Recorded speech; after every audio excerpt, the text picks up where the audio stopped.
Hello, sir. Good Yes, morning. sir. Good morning, sir. I hope you can see and hear me clearly. Yes, sir. Perfect. Let's get started. Let's wait for a couple of minutes so that attendees can join on YouTube and other channels. And then, Okay, sir.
yes, sir.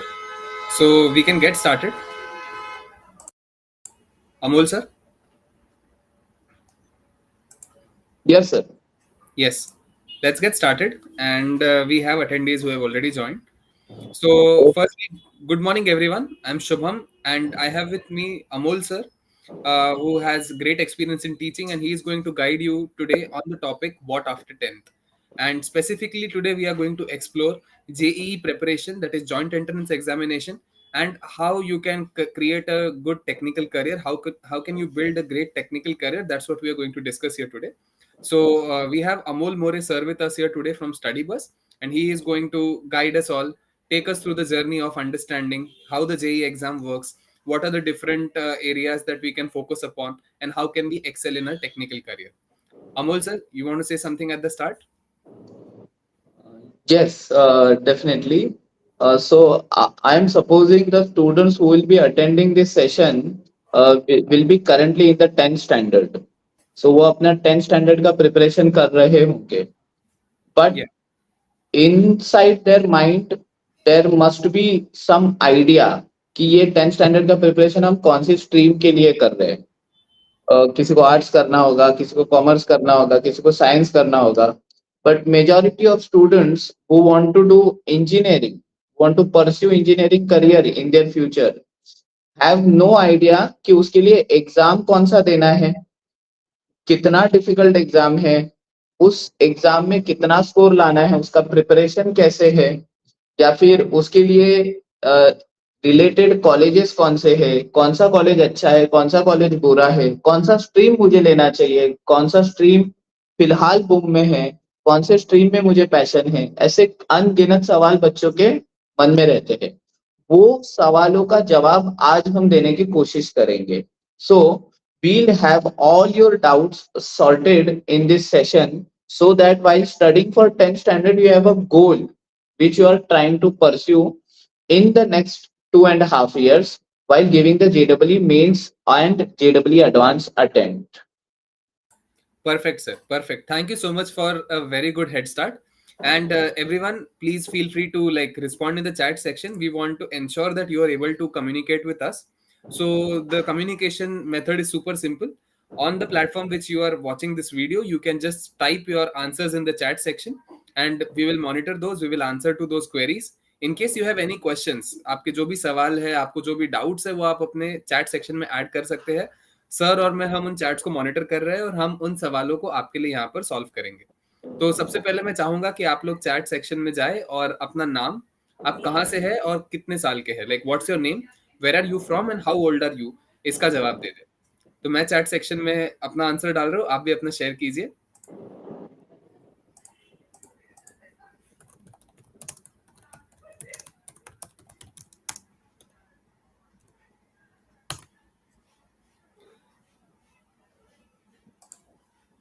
Similarly आप भी सब अपना response यहाँ chat section में डाल दीजिए.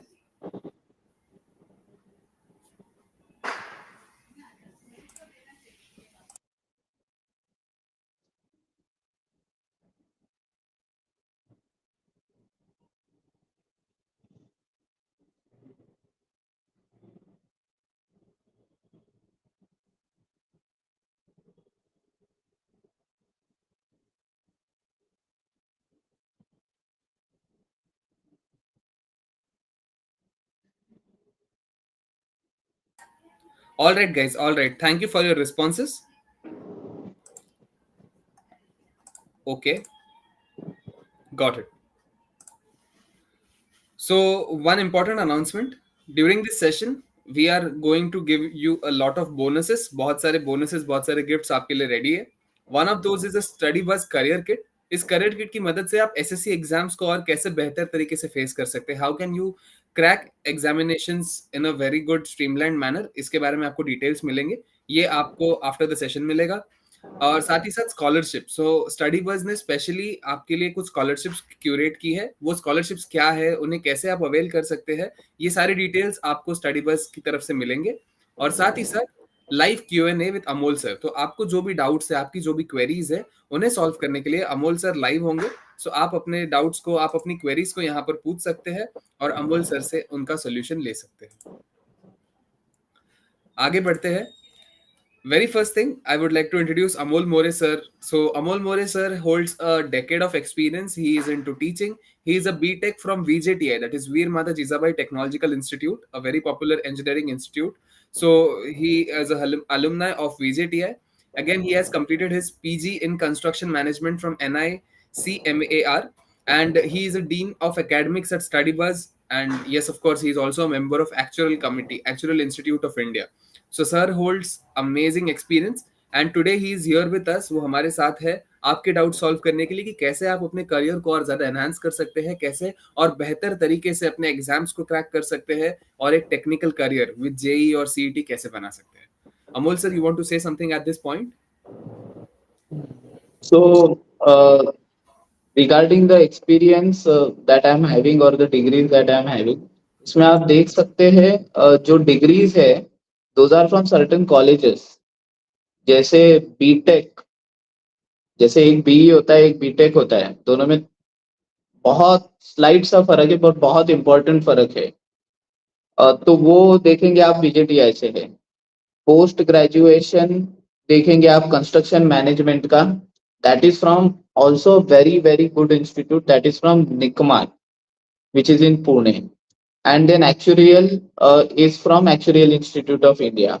So these degrees you can get in any of the colleges, but if you get these degrees from the top notch colleges, that gives you the proper head start at the start of your career. So that's what matters. So get your degrees from a very well known and very reputed colleges That's what you can see from my academic profile. So that's what matters the most.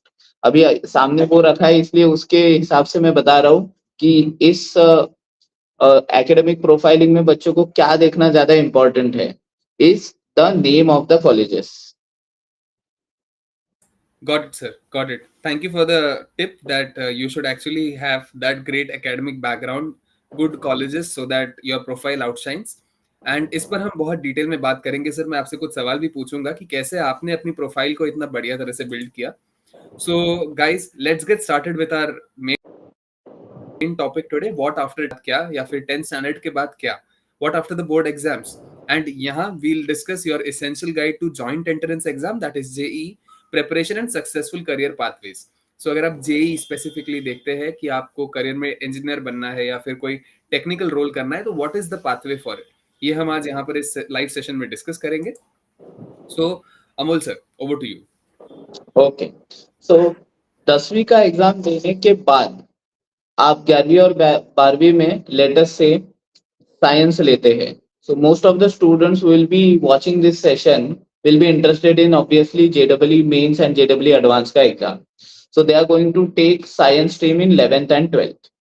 तो ये science stream लेने के बाद सबसे ज्यादा important क्या है, तो 11th-12th का बोर्ड का जो भी बोर्ड रहेगा, सीबीएसई रहेगा, आईसीएसई रहेगा, एचएससी रहेगा, जो भी बोर्ड रहेगा, ज्यादा इम्पोर्टेंट क्या है कि बच्चों को पता होना कि उनको कौन सा कोर्स परस्यू करना है, उससे उनको कौन सी डिग्री मिलेगी और उसके लिए उनको कौन सा एग्जाम देना है.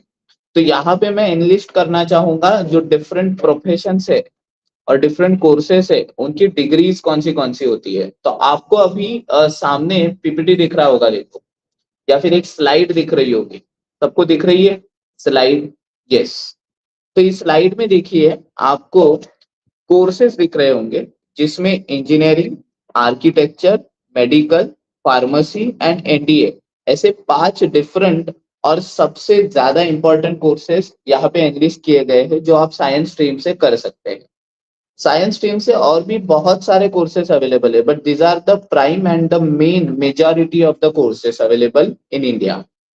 तो obviously most of the students जो ये सेशन अटेंड कर रहे हैं या फिर फ्यूचर में ये सेशन देखेंगे, वो इंजीनियरिंग ओरिएंटेड स्टूडेंट्स रहेंगे. तो मैं वो थोड़ा डिटेल में बताता हूँ. तो इसमें आप देखेंगे 2 डिग्रीज दिख रही है आपको, एक बीई एंड एक बीटेक. तो बीई जो डिग्री है वो आपको मुंबई यूनिवर्सिटी के कॉलेजेस से मिलेगी, जो भी normal colleges from Mumbai university है. जो बीटेक डिग्री है वो बीटेक डिग्री आपको ऑटोनॉमस कॉलेजेस से मिलेगी या फिर आईआईटी, एनआईटी इन जैसे कॉलेजेस में से मिलेगी. तो ऑब्वियसली बीटेक एंड बीई में ये बेसिक फर्क आ जाता है कि आपने कौन से कॉलेज से वो डिग्री हासिल की है. Obviously the exam which you will be giving for engineering is JEE mains advance. अगर आप आईआईटी या फिर एनआईटी से इंजीनियरिंग करना चाहते हैं. And the other exam which I have enlisted here is MST CET. तो यहाँ पे एमएसटी नहीं लिखा है बिकॉज महाराष्ट्र का एक अलग से सीईटी होता है एंड वैसे हर एक स्टेट का एक अलग अलग सीईटी होता है. तो जैसे मैं जम्मू कश्मीर बोलूं तो उसका जेके सीईटी होता है. सो लेट अस से महाराष्ट्र के बाहर के स्टूडेंट्स भी अगर ये देख रहे हैं तो उनके लिए भी एक एग्जाम रहेगा सीईटी, जो उनके स्टेट लेवल कॉलेजेस में उनको एडमिशन देता है इंजीनियरिंग में. ठीक है. सो ये तो हो गया मेनली इंजीनियरिंग का. Apart from that also there are other courses, जैसे आर्किटेक्चर हो गया. Architecture is a very long course, ये 5 साल का कोर्स होता है आफ्टर 12th. इंजीनियरिंग का कोर्स सिर्फ 4 साल का होता है. तो आर्किटेक्चर में आपको नेचुरली बीआर की डिग्री मिलती है. इसके लिए आपको जेडब्ल्यू मेंस का पेपर 2 देना पड़ता है या फिर नाटा की एग्जाम देनी पड़ती है. तो उसके लिए सेपरेट प्रिपरेशन आपको करना पड़ता है apart from physics, chemistry and maths. So the other professions, as you can see, medical, pharmacy and NDA, those are need specific. Medical and pharmacy जिसके लिए आपको वन नेशन वन एग्जाम जो है अपना नीट का एग्जाम वो देना पड़ता है. एंड फार्मेसी के लिए अगर आप स्टेट लेवल में किसी भी कॉलेजेस में जाना चाहते हो तो एमएसटी सीईटी का एग्जाम सफाइस कर जाता है. सो मेजरली अगर जेडब्ल्यू की बात करें तो उसके हिसाब से आप ये 2 कोर्सेज कर सकते हो जो ज्यादा इंपॉर्टेंट है, इंजीनियरिंग एंड आर्किटेक्चर. तो जो भी बच्चे इंजीनियरिंग करना चाहते हैं या फिर आर्किटेक्चर करना चाहते हैं उनके लिए ज्यादा इंपॉर्टेंट क्या है, JEE mains and JEE advance, अगर अच्छे कॉलेजेस में एडमिशन चाहिए तो। So that is about the entrance exams. तो मैंने मेनली फोकस किया इंजीनियरिंग आर्किटेक्चर पे, बेस्ड ऑन कि कौन से बच्चे ये सेशन देखने वाले। तो अभी समझते हैं कि हमने फिक्स कर लिया हमें इंजीनियरिंग करना है, तो एक 10th स्टैंडर्ड के बच्चे को अभी से क्या पता होना जरूरी है, तो उसको ये पता होना जरूरी है कि मैं कौन से इंजीनियरिंग कॉलेज से मेरा इंजीनियरिंग कंप्लीट करने वाला हूँ, right. So there are 3 types of colleges. एक होते हैं जो आपके घर के आसपास या फिर आपके स्टेट में कॉलेजेस होते हैं, apart from IIT and NIT कह रहा हूं मैं, जो स्टेट लेवल कॉलेजेस होते हैं। एंड एक होता है नेशनल लेवल कॉलेज, जिसको आप ऐसा कह सकते हो कि NITs एंड IITs, ठीक है। सो स्टेट लेवल किसी भी कॉलेजेस में आपको एडमिशन लेना है apart from IIT and NIT, तो आप MST CET का एग्जाम देंगे, और नेशनल लेवल जो आप एग्जाम देंगे JEE मेंस का। इस एग्जाम के थ्रू आप NIT मतलब नेशनल इंस्टीट्यूट ऑफ टेक्नोलॉजी में एडमिशन ले सकते हो। और JEE मेंस देने के बाद आप एक और एग्जाम देते हो जो कि होती है JEE एडवांस। तो JEE एडवांस की एग्जाम देने के लिए आपको JEE मेंस की एग्जाम क्लियर करनी पड़ती है पहले। मतलब 100 परसेंटाइल में से 93 परसेंटाइल जब आपके आते हैं, या फिर मैं अप्रोक्सीमेटली मार्क्स वाइज आइडिया दे दूं, एकदम शॉर्ट में आइडिया दे देता हूँ। JEE मेंस का 300 मार्क्स का पेपर होता है। अगर आपको 95 प्लस मार्क्स मिले, 95 out of 300, the exam is very difficult, people don't get these marks that easily। तो 95 प्लस मार्क्स मिले ना, तो आप मेंस का एग्जाम क्लियर हो जाते हो और आप एडवांस का एग्जाम दे सकते हो। तो अभी तक हमने क्या देखा कि MST CET के लिए ऐसा सच कोई एलिजिबिलिटी नहीं है, वो तो स्टेट लेवल पे आप सभी बच्चे दे सकते हैं। JEE मेंस भी सभी बच्चे दे सकते हैं, बट JEE एडवांस देने के लिए आपको JEE मेंस पहले क्लियर करना पड़ता है। इसको शॉर्ट में देखा जाए तो CET के थ्रू स्टेट लेवल कॉलेज में एडमिशन होगा, एंड JEE मेंस के थ्रू NIT कॉलेजेस में एडमिशन होगा, और JEE एडवांस के थ्रू IITs में एडमिशन होगा। अब स्टेट लेवल कॉलेजेस बहुत सारे हैं, तो जैसे जैसे हम आगे बढ़ेंगे मैं इंपॉर्टेंट स्टेट लेवल कॉलेजेस बताऊंगा आपको, बट हमारा मेन फोकस JEE पे है, तो मैं आपको NITs और IITs के बारे में ज्यादा डिटेल में बताऊंगा। तो NITs अपने पूरे कंट्री में कितने हैं, तो there are more than 43 NITs right now in our country, 43 NITs। और IITs कितने हैं, there are 23 IITs in our India, जो अभी और भी बढ़ते जा रहे हैं। पहले बहुत कम IITs थे, अभी बढ़ते बढ़ते बढ़ते वो 23 IITs हो गए हैं। सो ओवरऑल अगर आप देखें पूरे कंट्री लेवल पे 23 IITs एंड 43 NITs, ऐसे मोर देन 60 कॉलेजेस है, अराउंड 70 कॉलेजेस है जिनमें आप एडमिशन ले सकते हो JEE मेंस एंड एडवांस के थ्रू, जिनका exposure definitely state level colleges से बहुत ज्यादा होता है, और जो करियर के शुरुआत में आपको एक हेड स्टार्ट देने में बहुत अच्छे से हेल्प करते हैं, ठीक है। तो आगे बढ़ते हुए हमें ये देखना है कि इन एंट्रेंसेस का मार्क्स स्कीम क्या रहता है, कितने मार्क्स पे कौन सा एग्जाम दे सकते हो, या फिर कौन सी एग्जाम देने के बाद कौन से कॉलेजेस में एडमिशन ले सकते हो। जैसे आपके सामने अभी दिख रहा रहेगा JEE मेंस की एग्जाम के थ्रू आप कौन से कॉलेजेस में एडमिशन ले सकते हो, तो वो मैंने पहले बता दिया, बट अभी मैंने सीट मैट्रिक्स बतानी है। तो JEE मेंस के थ्रू आप NITs में एडमिशन ले सकते हो। NITs में टोटल सीट्स है अराउंड 24,000। ट्रिपल IITs, अब ट्रिपल IITs और IIT में कंफ्यूज मत कीजिए। ट्रिपल IITs जो है वो those are different from IITs, ठीक है। ट्रिपल IITs में कम सीट्स होती है और जो वो बहुत कम जगह पे है, so those are around 8,000 seats जो आप JEE मेंस के थ्रू ले सकते हो, ठीक है। और होते हैं OCFC एंड GFTIs। अब इसका मतलब बताता हूँ। OCFC का मतलब अदर सेंट्रली फंडेड इंस्टीट्यूट्स, और GFTIs का मतलब है गवर्नमेंट फंडेड टेक्निकल इंस्टीट्यूट्स। तो उसमें भी आपको सीट्स यहाँ पे दिख रहे रहेंगे कि आई डेफिनेटली NIT जितने सीट्स नहीं है, बट यस उसमें भी आपको एक डिसेंट अमाउंट ऑफ सीट्स दिखते हैं। तो JEE मेंस के थ्रू आप ये 3 प्रकार के कॉलेजेस में एडमिशन ले सकते हो। अब जेडब्ल्यू मेंस में आपको 300 में एक डिसेंट स्कोर मिल गया, जो कि डिसेंट स्कोर है 95 प्लस लेटर से ऑन एन एवरेज, तो आप जेडब्ल्यू एडवांस दे सकते हो। तो जेडब्ल्यू एडवांस के थ्रू आप आईआईटीज में एडमिशन ले सकते हो। एंड आईआईटीज जो मैंने बताया थी, टोटल 23 आईआईटीज है, उसमें टोटल सीट्स अराउंड 17,500 सीट्स है। अब जेडब्ल्यू मेंस की एग्जाम हर साल 15 लाख बच्चे देते हैं। तो इतनी डिफिकल्ट एग्जाम है, पूरी कंट्री में 15 लाख बच्चे एग्जाम दे रहे हैं, सो नेचुरली 15 के 15 लाख बच्चे क्लियर नहीं करते ना।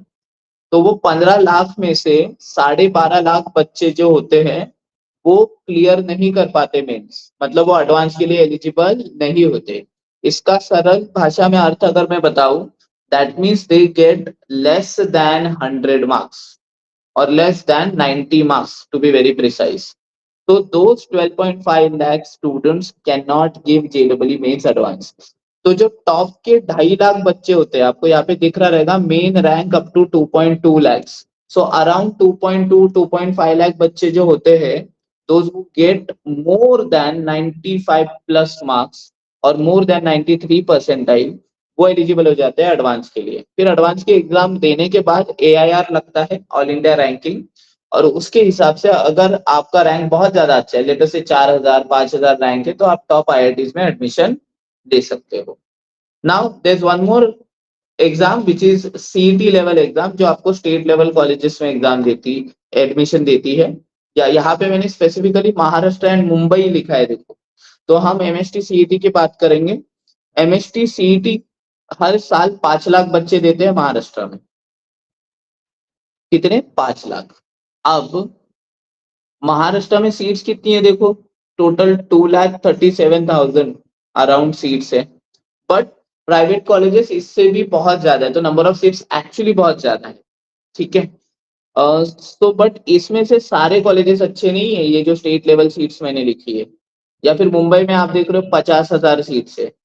तो आप बोलोगे सर फिर इसमें से सीट्स कौन सी अच्छी है? तो सबसे बेहतर सीट्स कौन सी है? जो आपको लेफ्ट मोस्ट दिख रहे हैं, आईआईटी, वो सबसे बेस्ट सीट है। उसके बाद सेकेंड नंबर पे कौन सा आएगा? एनआईटी। फिर थर्ड नंबर पे ट्रिपल आईटी, और फोर्थ नंबर पे ओसीएफसी एंड जीएफटीआई। स्टेट लेवल में बहुत कम कॉलेजेस होते हैं जो अच्छे होते हैं। जैसे मैं महाराष्ट्र की ही बात करूं तो उसमें गिन चुन के 5 से 6 कॉलेजेस है जो अच्छे हैं। जैसे मैं एक बात बताता हूँ कौन से कॉलेजेस अच्छे हैं। तो स्टेट लेवल में विजेटीआई हो गया, एसपीसी हो गया, डीजे संघवी हो गया, स्वामी विवेकानंद हो गया, केजे सोमैया हो गया। ये 5 से 6 कॉलेजेस है जो अच्छे कॉलेजेस है। Apart from this there are many colleges, but वो अच्छे नहीं है। अच्छे नहीं है मतलब क्या? या तो वहां पे एक्सपोजर नहीं मिलेगा, या तो वहां पे प्लेसमेंट नहीं मिलेगा, या तो वहां पे एजुकेशन उतना अच्छा नहीं रहेगा, या तो इन कैंपस इंटरव्यूज उतने नहीं होंगे, या तो कंपनीज उनको अप्रोच नहीं करते, या फिर उसकी कोई ब्रांड वैल्यू नहीं। तो यहाँ पे जो मैंने वर्ड यूज किया ना, ब्रांड वैल्यू, दैट मैटर्स। तो ब्रांड किसको है? ब्रांड आईआईटी को है। ब्रांड किसको है? ब्रांड एनआईटी को है, ट्रिपल आईटी को है। स्टेट लेवल में भी देर आर गुड कॉलेजेस जिनको ब्रांड है, but there are only 3 to 4 colleges जिनको ब्रांड है।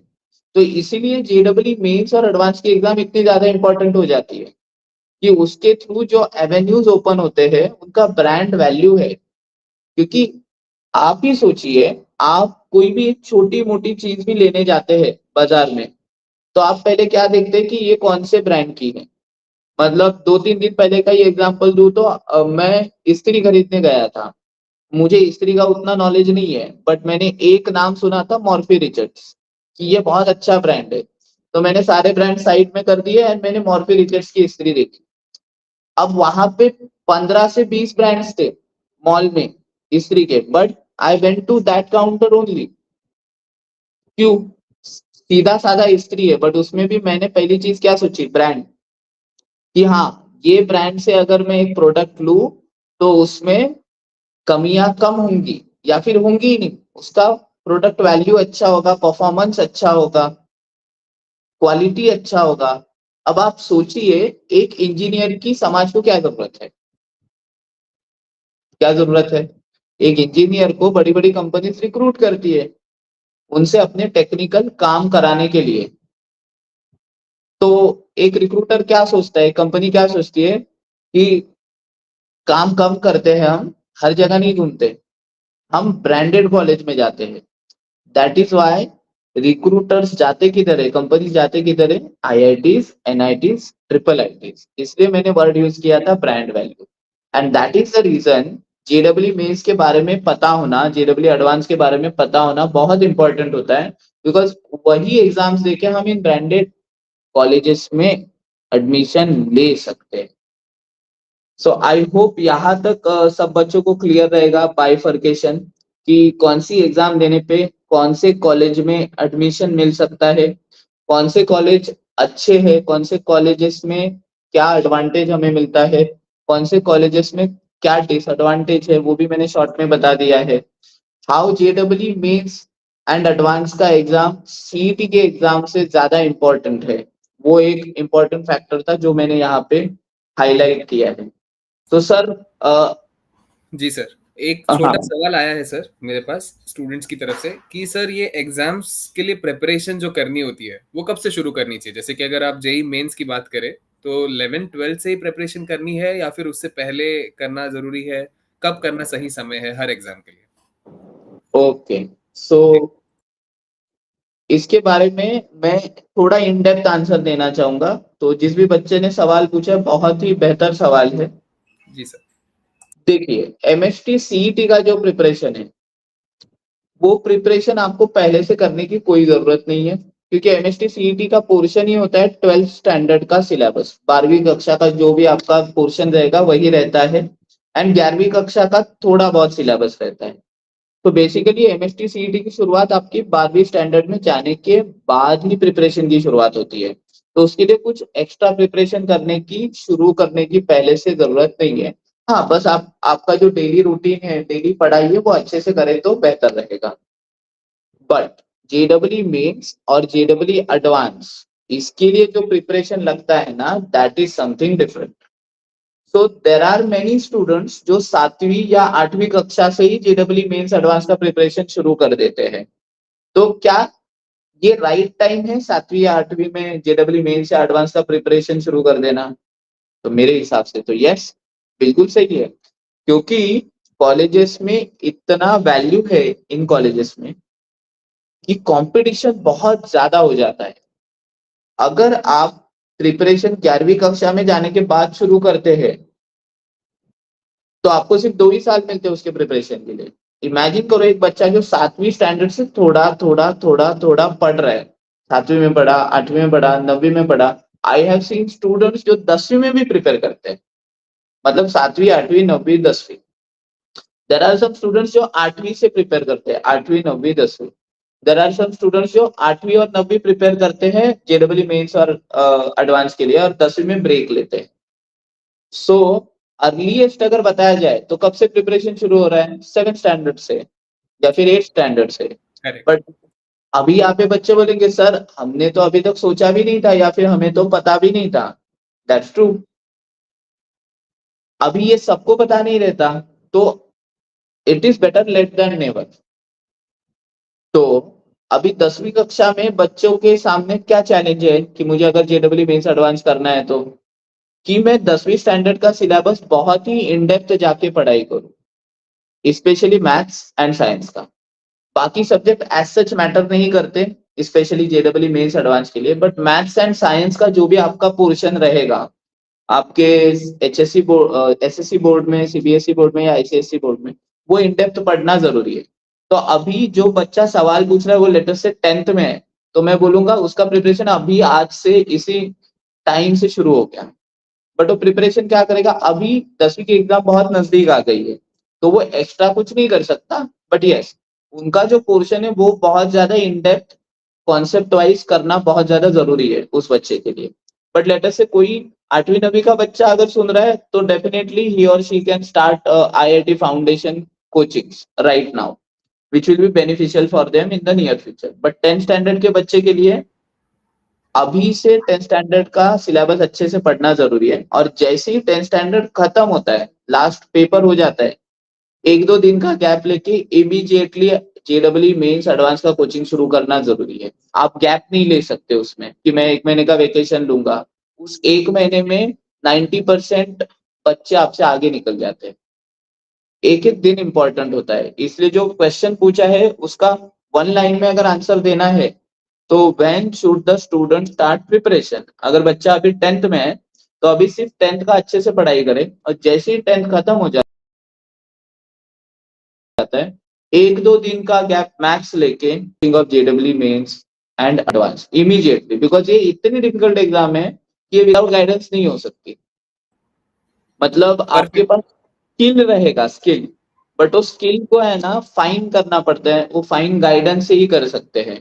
तो आपको जो जेडब्ल्यू मेंस एडवांस का प्रिपरेशन है वो इमीडिएटली आफ्टर 10 स्टार्ट करना है, immediately. Thank you sir, thank you for briefing this so well. एक और सवाल जो मुझे आया है वो है कि does the board from which you are studying matter, यानी कि अगर जेई में जाने वाला एक कैंडिडेट हमारा एसएससी बोर्ड से है, स्टेट बोर्ड से, दूसरा आप ले लीजिए कि वो एक आईसीएससी या सीबीएसई बोर्ड से है, और कोई और किसी बोर्ड से, यूनिवर्सिटी से, तो क्या इससे फर्क पड़ता है जेई के रिजल्ट्स पर? कैसा है ये सिनेरियो?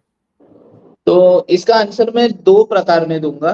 एक तो फैक्चुअल आंसर दूंगा जी। और एक थोड़ा अलग आंसर है। तो पहले फैक्चुअल आंसर सुनते हैं। क्या श्योर। फर्क पड़ता है? यस, फर्क पड़ता है। एसएससी बोर्ड वाले जो स्टूडेंट हैं उनके लिए डिफिकल्ट होता है। तो किन के लिए आसान होता है? सीबीएसई एंड आईसीएसई वाले बच्चों के लिए डेफिनेटली आसान होता है, बहुत ज्यादा आसान होता है, बट एकदम स्टार्ट के फेज में। बट जैसे जैसे 11वीं स्टैंडर्ड में वो बच्चे 2-3 महीने बिता लेते हैं ना, एसएससी के बच्चे उस पैटर्न में खुद को अब्सॉर्ब कर लेते हैं। एसएससी का स्टडी पैटर्न ही ऐसे बनाया गया है कि बच्चे थियोरी ओरिएंटेड थोड़े ज्यादा रहते हैं, और ये जो एग्जाम है जेडब्ल्यू मेंस एडवांस, ये पूरी तरह एमसीक्यू ओरिएंटेड है। तो ऐसा नहीं कि एसएससी बच्चों का नॉलेज कम पड़ जाता है, जी। एसएससी बच्चों का प्रिपरेशन कम पड़ जाता है in terms of MCQ, because वो स्कूल में उतना नहीं किया होता। इसलिए वो एडेड एडवांटेज सीबीएसई और आईसीएसई को मिलती है। So the answer is yes, board matter करता है पहले 2 से 3 महीने। अगर वो पहले 2 से 3 महीने बच्चों ने कोप अप कर लिया तो फिर board is irrelevant after that. So perfect. अभी यहाँ पे मैं एक जो बोला ना कि दूसरा एक जवाब भी दूंगा मैं, ये पहला तो फैक्चुअल जवाब हो गया। जी तो सर। दूसरा जवाब जो है ना वो थोड़ा अलग है कि 11th में कौन सा बोर्ड लेना चाहिए। 10th तक तो आप एसएससी, आईसीएससी, सीबीएस इन बोर्ड से करते हो, तो 11th में मुझे क्या सेम बोर्ड कंटिन्यू करना चाहिए या फिर नहीं करना चाहिए? तो ऑब्वियसली सीबीएसई बोर्ड ले तो एडवांटेजियस होता है, बिकॉज ये जो जेडब्ल्यू मेंस का पोर्शन है वो सीबीएसई से सिंक्ड है। तो the most preferable answer would be कि 11th में सीबीएसई बोर्ड से प्रिपेयर करना ज्यादा आसान पड़ता है, तो CBSE board would be the answer. Perfect. Perfect. और सर एक इसी से लिंक्ड सवाल है कि एनसीईआरटी, सीबीएसई, क्या ये सब अलग है या फिर सेम है? कैसा है ओके, ये? सो देखिए सीबीएसई बोर्ड का जो बुक्स होता है वो एनसीईआरटी होता है, बट ये एनसीईआरटी बुक्स में जो सवाल दिए होते हैं, जो थियरी दिया होता है, वो जेडब्ल्यू मेंस और जेडब्ल्यू एडवांस के लिए बिल्कुल भी सफिशिएंट नहीं होता। आपको सिर्फ बोर्ड्स का पढ़ाई करना है, मतलब 12वीं कक्षा का पढ़ाई करना है, तो सीबीएसई बोर्ड का जो बुक्स है वो एनसीईआरटी बुक्स है, ठीक है, जी। बट वो बोर्ड्स के लिए है। ओके। मेंस और एडवांस के लिए आपको रेफरेंस बुक्स पढ़ने पड़ते हैं एक्स्ट्रा, या फिर किसी कोचिंग का मटेरियल पढ़ना पड़ता है एक्स्ट्रा, तो उनके लिए वो बुक सफाइस नहीं करते। सो सीबीएसई मतलब ही एनसीईआरटी बुक्स, बट यस वो जेडब्ल्यू मेंस और एडवांस के लिए सफाइस नहीं करेगा, that's for sure. Got it sir, got it. Thank you so much for clarifying these doubts. I hope जिन्होंने ये सवाल पूछे थे उन्हें इनके जवाब मिल चुके हैं। यस, एंड आगे बढ़ते हैं। So yes sir. ओके। सो अभी हम क्या करते हैं, ये जेडब्ल्यू मेंस और जेडब्ल्यू एडवांस के थ्रू या फिर एमएसटी सीईटी के थ्रू कौन से कॉलेजेस में हम एडमिशन ले सकते हैं, इंडिया लेवल पे, स्टेट लेवल पे, वो देखते हैं, कितनी सीट्स है वो देखते हैं। एक बार मैं सारा डेटा आपके सामने रखता हूँ, आप उसको नजर भर के देखिए, फिर मैं वो डिटेल में समझाता हूँ कि मैंने क्या क्या दिखाया है उसमें, ठीक है। जी। तो अभी देखते हैं इंडिया में कितने कॉलेजेस है इंजीनियरिंग के। इंडिया में इंजीनियरिंग के मोर देन 5,000 कॉलेज से अराउंड 6,000, उसमें सीट से 20 लाख। मैंने क्या बोला, बच्चे कितने जेडब्ल्यू देते हैं? 15 लाख। 15 लाख बच्चे, 20 लाख सीट्स, इसमें कहाँ कंपटीशन है? इसमें तो कंपटीशन ही नहीं है। मतलब आप सोचो, आप एक जगह जॉब लेने जा रहे हो, 100 जगह अवेलेबल है और 100 लोगों ने अप्लाई कर दिया, 100 के 100 लोग को जॉब मिल जाएगा क्योंकि 100 ही लोगों ने अप्लाई किया है। But correct. दिक्कत तब होगी ना, तो 100 लोग अप्लाई करें और जॉब 50 लोग का ही है। तो यहाँ पे ऐसा सिनारियो देखो हमें दिख नहीं रहा। बट फिर आपके मन में एक सवाल आएगा कि अरे फिर भी बहुत सारे बच्चों को इंजीनियरिंग में एडमिशन क्यों नहीं मिलता या फिर क्यों नहीं लेते? Because they don't go for all the seats, they go for quality seats. तो पूरे इंडिया में भले ही 20 लाख सीट्स होंगी, बट उसमें क्वालिटी सीट्स कौन सी है? आईआईटी, एनआईटी, जीएफटीआई, ओसीएफसी, ये सारी सीट्स मिला के एंड ट्रिपल आईटीज, ये सारी सीट मिला के अराउंड 60,000 सीट्स होती है। जो आपको दिखेगा देखो इंडिया लेवल पे 57,000 क्वालिटी सीट्स। ये कौन सी है? IIT, NIT, triple IT, OCSC, GFTI, ये जो टॉप कॉलेजेस है। इन शॉर्ट बोलूँ ना तो आईआईटी एंड एनआईटी, ये सारों का सीट्स मिक्स कर दिया जाए तो जो सीट्स होता है वो क्वालिटी सीट्स होता है। क्वालिटी सीट्स मतलब क्या, कि उस कॉलेज से इंजीनियरिंग करने के बाद आपको कुछ सोचने की जरूरत नहीं है, आपका करियर ऑटोमेटिकली आगे बढ़ता है। दैट इज क्वालिटी सीट्स, जिसको ब्रांड वैल्यू है। ओके, महाराष्ट्र में अगर आप देखोगे तो कॉलेजेस अराउंड 850 है और सीट्स 2,37,000 है। मुंबई में 178 कॉलेजेस है, सीट्स 50,000 है। पुणे में 260 कॉलेजेस है और सीट्स 80,000 है। बट मैंने देखो मुंबई के सामने क्वालिटी सीट्स कितनी लिखी है? 4,000। इसका सिंपल कैलकुलेशन बताता हूँ। अपने मुंबई रीजन में 7 से 8 ही कॉलेजेस है जो अच्छे हैं, बाकी सारे कॉलेजेस सो कॉलेजेस है जिनकी सीट्स को क्वालिटी सीट्स नहीं कह सकते। अभी हर कॉलेज में इंजीनियरिंग की 500 सीट्स रहती है ऑन एन एवरेज, तो 8 कॉलेजेस इंटू 500 सीट हो गई 4,000, जो आपको दिख रहा है मुंबई। और पूना को एजुकेशनल हब कहते हैं, उसमें बहुत ज्यादा कॉलेजेस अवेलेबल है और एक बहुत बड़ा कॉलेज भी है वहां पे, COEP, college of engineering Pune, जहाँ पे 500 नहीं बहुत ज्यादा सीट्स है, अराउंड 1,000 के अराउंड सीट्स है वहां पे, इसलिए पुणे में आपको क्वालिटी सीट 6,000 दिखेंगे। तो इस तरीके से अगर देखा जाए तो क्वालिटी सीट्स कितने हैं? सिर्फ 57,000 इंडिया में, और मुंबई में 4,000 और पुणे में 6,000। और आपका कंपटीशन क्या है? तो ये लास्ट ईयर 12.5 लाख बच्चों ने अप्लाई किया था, दिख रहा है कंपटीशन? 12.5 लाख ऊपर इंडिया के सेल में दिख रहा रहेगा। 12.5 लाख बच्चों ने अप्लाई किया, 20 लाख सीट है, सबको एडमिशन मिल जाएगा। बट आपने एक न्यूज पढ़ी होगी कि इंजीनियरिंग के सीट्स वेकेंट जा रहे हैं। सर आपने सुना है ये न्यूज? इंजीनियरिंग के सीट्स वेकेंट। जी सर, जी मैंने सुना हुआ है ये कई बार। तो इसका मतलब क्या हम समझते हैं कि या तो बच्चों को 0 मार्क्स मिल रहे हैं बिकॉज ऑफ विच वो एडमिशन नहीं ले पा रहे। करेक्ट। बट बच्चे इतने भी डम नहीं है ना, बच्चे तो बहुत होशियार है, 0 मार्क्स तो नहीं निकाल रहा कोई, डेफिनेटली नॉट पॉसिबल। इसका मतलब बच्चे खुद से सोचते हैं कि मुझे एडमिशन ही नहीं ले रहा इंजीनियरिंग में। हम्म। अभी ऐसा क्यों होगा? बिकॉज इंजीनियरिंग के बारे में एक बहुत बड़ा मिथ है जो मार्केट में फैला है। What is that myth? कि engineers are unemployed, engineers are underpaid, and engineers do jobs in non-core field। ये 3 चीजें अभी मैं एक शॉर्ट में बताता हूँ, क्योंकि ये इससे बहुत अच्छी तरह से रिलेट करेगा कि 12.5 लाख बच्चे अपियर कर रहे हैं, टोटल सीट 20 लाख है, फिर भी इतना कंपटीशन क्यों है, इतना हाइप क्यों है जेडब्ल्यू मेंस एडवांस का? तो सिंपल लैंग्वेज में ऐसा समझते हैं, जो मिथ है कि इंजीनियर्स आर अनएम्प्लॉयड, मतलब इंजीनियरिंग करने के बाद जॉब नहीं मिल रहा। क्यों नहीं मिल रहा? बिकॉज वो बच्चा इन 57,000 सीट से नहीं है। ये 57,000 सीट्स हटा दो तो 19,43,000 इतनी सीट्स बच रही है, 19.5 lakh to be approximate. Correct. ये सीट जो है इनसे इंजीनियरिंग करने के बाद जॉब ही नहीं मिल रही, दैट इज अनएम्प्लॉयड। दूसरा अंडरपेड। तो बेसिकली होता क्या है, अगर आप ये 57,000 सीट छोड़ के दूसरे सीट से अगर इंजीनियरिंग करते हो दूसरे कॉलेज से, तो ब्रांड वैल्यू ना होने के कारण आपका स्टार्टिंग पैकेज कम होता है, जिसकी वजह से इंजीनियर्स आर अंडरपेड। तीसरी और सबसे इंपॉर्टेंट चीज जो मैंने शुरुआत में भी बताई, कि एक कॉलेज कहा जाएगा इंजीनियर्स को, सॉरी एक कंपनी कहा जाएगा इंजीनियर्स को हायर करने, ब्रांडेड कॉलेज में। करेक्ट। तो जो नॉन ब्रांड्स है, वहां से जो इंजीनियर्स हायर किए जाते हैं, वो इंजीनियरिंग के काम के लिए किए ही नहीं जाते, वो नॉन इंजीनियरिंग वर्क्स के लिए किए जाते हैं। तो उनका 4 साल का पढ़ाई वेस्ट हो जाता है, इसलिए वो नॉन टेक्निकल काम करते हैं। तो ये जो मिथ ये है तो सही, बट ये उनके लिए सही है जिन्होंने नॉन ब्रांडेड सीट से इंजीनियरिंग किया है।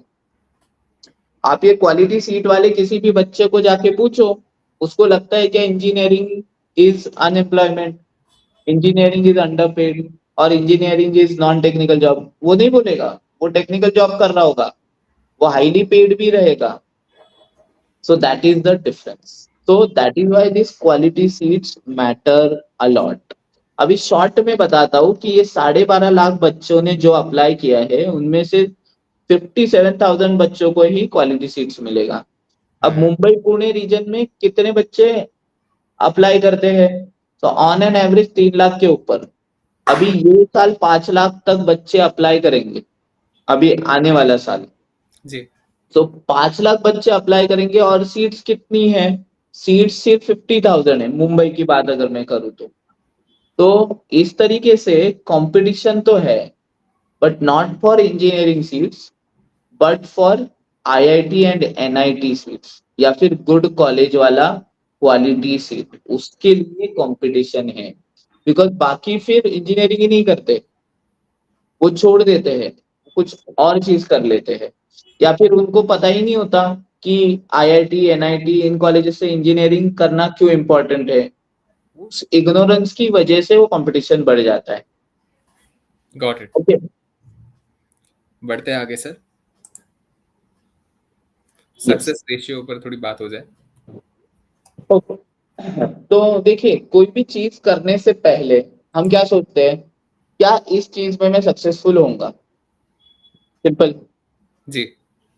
तो सक्सेस रेशियो कैसे निकाल सकते हैं अगर मैं जेडब्ल्यू की एग्जाम दे रहा हूं तो लेट्स से कि एक काम करते हैं, आपके सामने सक्सेस रेशियो देखो, मैं दिखा रहा हूँ जेडब्ल्यू का कितना दिख रहा है, 4.62%। मैं बताता हूँ निकाला कैसे। सिंपल लॉजिक है, क्वालिटी सीट्स कितनी है? 57,000। कंपटीशन कितना है? 12.5 लाख। तो क्वालिटी सीट्स को डिवाइड किया कंपटीशन से, इंटू 100 किया, तो 4.62%। मैथ साइड में रखते हैं फिलहाल, इतना समझते हैं कि 100 बच्चे अगर अप्लाई कर रहे हैं जेडब्ल्यू एडवांस, जी। उसमें से सिर्फ 4 बच्चों को एडमिशन मिल रहा है आईआईटी में, 100 में से 4। बच्चों को मिल रहा है। अभी सीट तो आप बोलेंगे ये तो बड़ा मुश्किल है, तो ये मुश्किल एग्जाम है इसलिए मुश्किल होगा। तो चलो सीईटी का ही देख लेते हैं ना सक्सेस रेशियो। सीईटी का सक्सेस रेशियो क्या आएगा? क्वालिटी सीट्स कितनी है? सिर्फ 10,000। मुंबई के 4, पुणे की 6, 10,000। कंपटीशन कितना है? Around more than 3 lakhs। तो इसका सक्सेस रेशियो निकाला तो और भी कम आ गया, 3%। आप बोलेंगे सर ये कुछ तो गड़बड़ है, सीईटी तो इजी एग्जाम है, मेरे सीनियर्स ने बताया है इजी है, आजू बाजू वालों ने बताया इजी है, घर वालों ने बताया है इजी है। बट आप तो बता रहे हो कि जेडब्ल्यू का सक्सेस रेशियो सीईटी से ज्यादा है, और सीईटी का सक्सेस रेशियो कम है। इसका रीजन मैं बताता हूँ। जेडब्ल्यू के थ्रू आप थ्रू आउट इंडिया में जाते हो, जहां पे अराउंड 70 गुड कॉलेजेस है, आईआईटीज एंड एनआईटीज। बट आप जब सीईटी देते हो, तो आप आपके लोकेलिटी में या फिर आपके स्टेट के अंदर जो 4-6 अच्छे कॉलेजेस है उनके लिए compete करते हो, जिसके लिए लोग ऑल ओवर इंडिया से भी कभी कभी compete करते हैं जेडब्ल्यू मेंस के सीट के थ्रू। सीईटी को वो भी कंपटीशन होता है, जेडब्ल्यू मेंस के सीट के थ्रू भी एडमिशन मिलता है कभी कभी। So that is why quality seat मिलना सीईटी के थ्रू स्टेट लेवल पे मुश्किल होता है। तो यहाँ पे एक तो हम कंक्लूजन ऐसा बना सकते हैं कि सीईटी की एग्जाम भले ही इजी है, और कंपटीशन बहुत ज्यादा है गुड क्वालिटी सीट्स के लिए। जेडब्ल्यू की एग्जाम भी डिफिकल्ट है और उसका सिलेक्शन भी डिफिकल्ट है और उसका सक्सेस रेशियो भी वैसे डिफिकल्ट ही है, बट सीईटी से तो अच्छा ही है। और जो बच्चे जेडब्ल्यू मेंस के लिए प्रिपेयर करते हैं वो ऑटोमेटिकली सीईटी के लिए भी प्रिपेयर हो जाते हैं। सो बेसिकली होता क्या है, जो जेडब्ल्यू मेंस में अच्छा करते हैं वो ऑटोमेटिकली सीईटी अच्छा करते हैं, तो उनके दोनों साइड से कॉलेजेस बैकअप में रेडी रहते हैं। सो दैट इज व्हाई जेडब्ल्यू mains becomes most eligible exam to give you admission into engineering. Got it. तो ये बताने की जरूरत क्या है वो भी बताता हूँ, क्योंकि स्टेट लेवल पे जेडब्ल्यू मेंस एडवांस के बारे में उतना पता नहीं होता ना, सीईटी ही पता होता है। सो दैट इज वाई ये सक्सेस रेशियो कंपेयर करना बहुत जरूरी है। Got it sir, got it. आगे बढ़ते हैं। ओके, सो अभी बच्चों के मन में नेचुरली क्या सवाल आया रहेगा कि ये एग्जाम कैसे रहती है। तो ये जो एग्जाम है ये स्कूल जैसी नहीं होती थियरी वाली कि एक क्वेश्चन का आंसर लिखा। मैं आपको सर एक क्वेश्चन पूछना चाहूंगा हाँ सर। कि आप 10वीं का पेपर दे रहे हो लेटर से, जी। आपको 4 मार्क का क्वेश्चन आया है, उसका आंसर लिखना है, तो आप कितना पेज आंसर लिखोगे? 4 मार्क का क्वेश्चन है सर, अगर ऐसे जैसा कुछ आंसर लिखना है उसे, तो सॉरी, 1 या 2 पेज तक का आंसर मैं कोशिश करूंगा लिखने की। हाँ, लेटर से आपको उतने अच्छी तरह से वो आंसर नहीं आ रहा था, जी। फिर भी आपने एक पेज लिखा, एक्सटेंड कर दिया। आप कितने मार्क्स एक्सपेक्ट करोगे कि ये मिलेंगे मुझे? मिनिमम 3। मिनिमम 3? चलो एकदम ही खराब था, एकदम ही खराब, कितने एक्सपेक्ट करोगे? फिर भी 2 मार्क्स, 1.5 या 2 मार्क्स मार्क्स, मिल जाने चाहिए जी। राइट। मतलब आपका प्रिपरेशन उस क्वेश्चन का उतना अच्छा नहीं था, नहीं था। फिर भी you wrote something which correct. was related to it, you gave a particular length to the answer and हाँ। still you got 50% marks, 4 में 2। Correct sir. इसका मतलब इधर अनप्रिपेयर्ड क्वेश्चन के लिए पनिशमेंट नहीं होता, हाँ। उल्टा रिवॉर्ड होता है कि ले लो आधे मार्क्स तो ले लो। करेक्ट। बट जेडब्ल्यू मेंस की एग्जाम जो है वो पनिशमेंट वाली एग्जाम है, hmm. There is no reward. जी। रिवॉर्ड क्या है? एग्जाम क्लियर करने के बाद एनआईटी आईआईटी में admission, that is the only reward. But got it. Exam का पैटर्न बड़ा अलग है। Let me tell you the pattern. Sure sir. यहाँ पे इंजीनियरिंग के लिए मेन सब्जेक्ट कौन सा है? मैथ्स, जी। एंड उससे रिलेटेड फिजिक्स एंड केमिस्ट्री। अगर आप ऐसा सोचते हो कि ओके फिजिक्स केमिस्ट्री मैथ्स पढ़ना है, ठीक है, तो कितना पढ़ना पड़ेगा? देखो 11th में और 12th में ये पूरा मिला के जितने भी चैप्टर्स रहेंगे उन चैप्टर्स पे एग्जाम होंगी। मतलब अभी तक आप क्या कर रहे थे, 10वीं के पूरे एक साल में जितने भी चैप्टर्स थे उनके ऊपर एक साथ पहली बार एग्जाम देने वाले हो, ऐसा आपके साथ पहली बार हो रहा है। करेक्ट। अभी तक आप सेमेस्टर पैटर्न में चल रहे थे, 6 महीने का आधा पोर्शन, हाँ। अभी आप पूरे पोर्शन में आ गए ना 10वीं के। जी।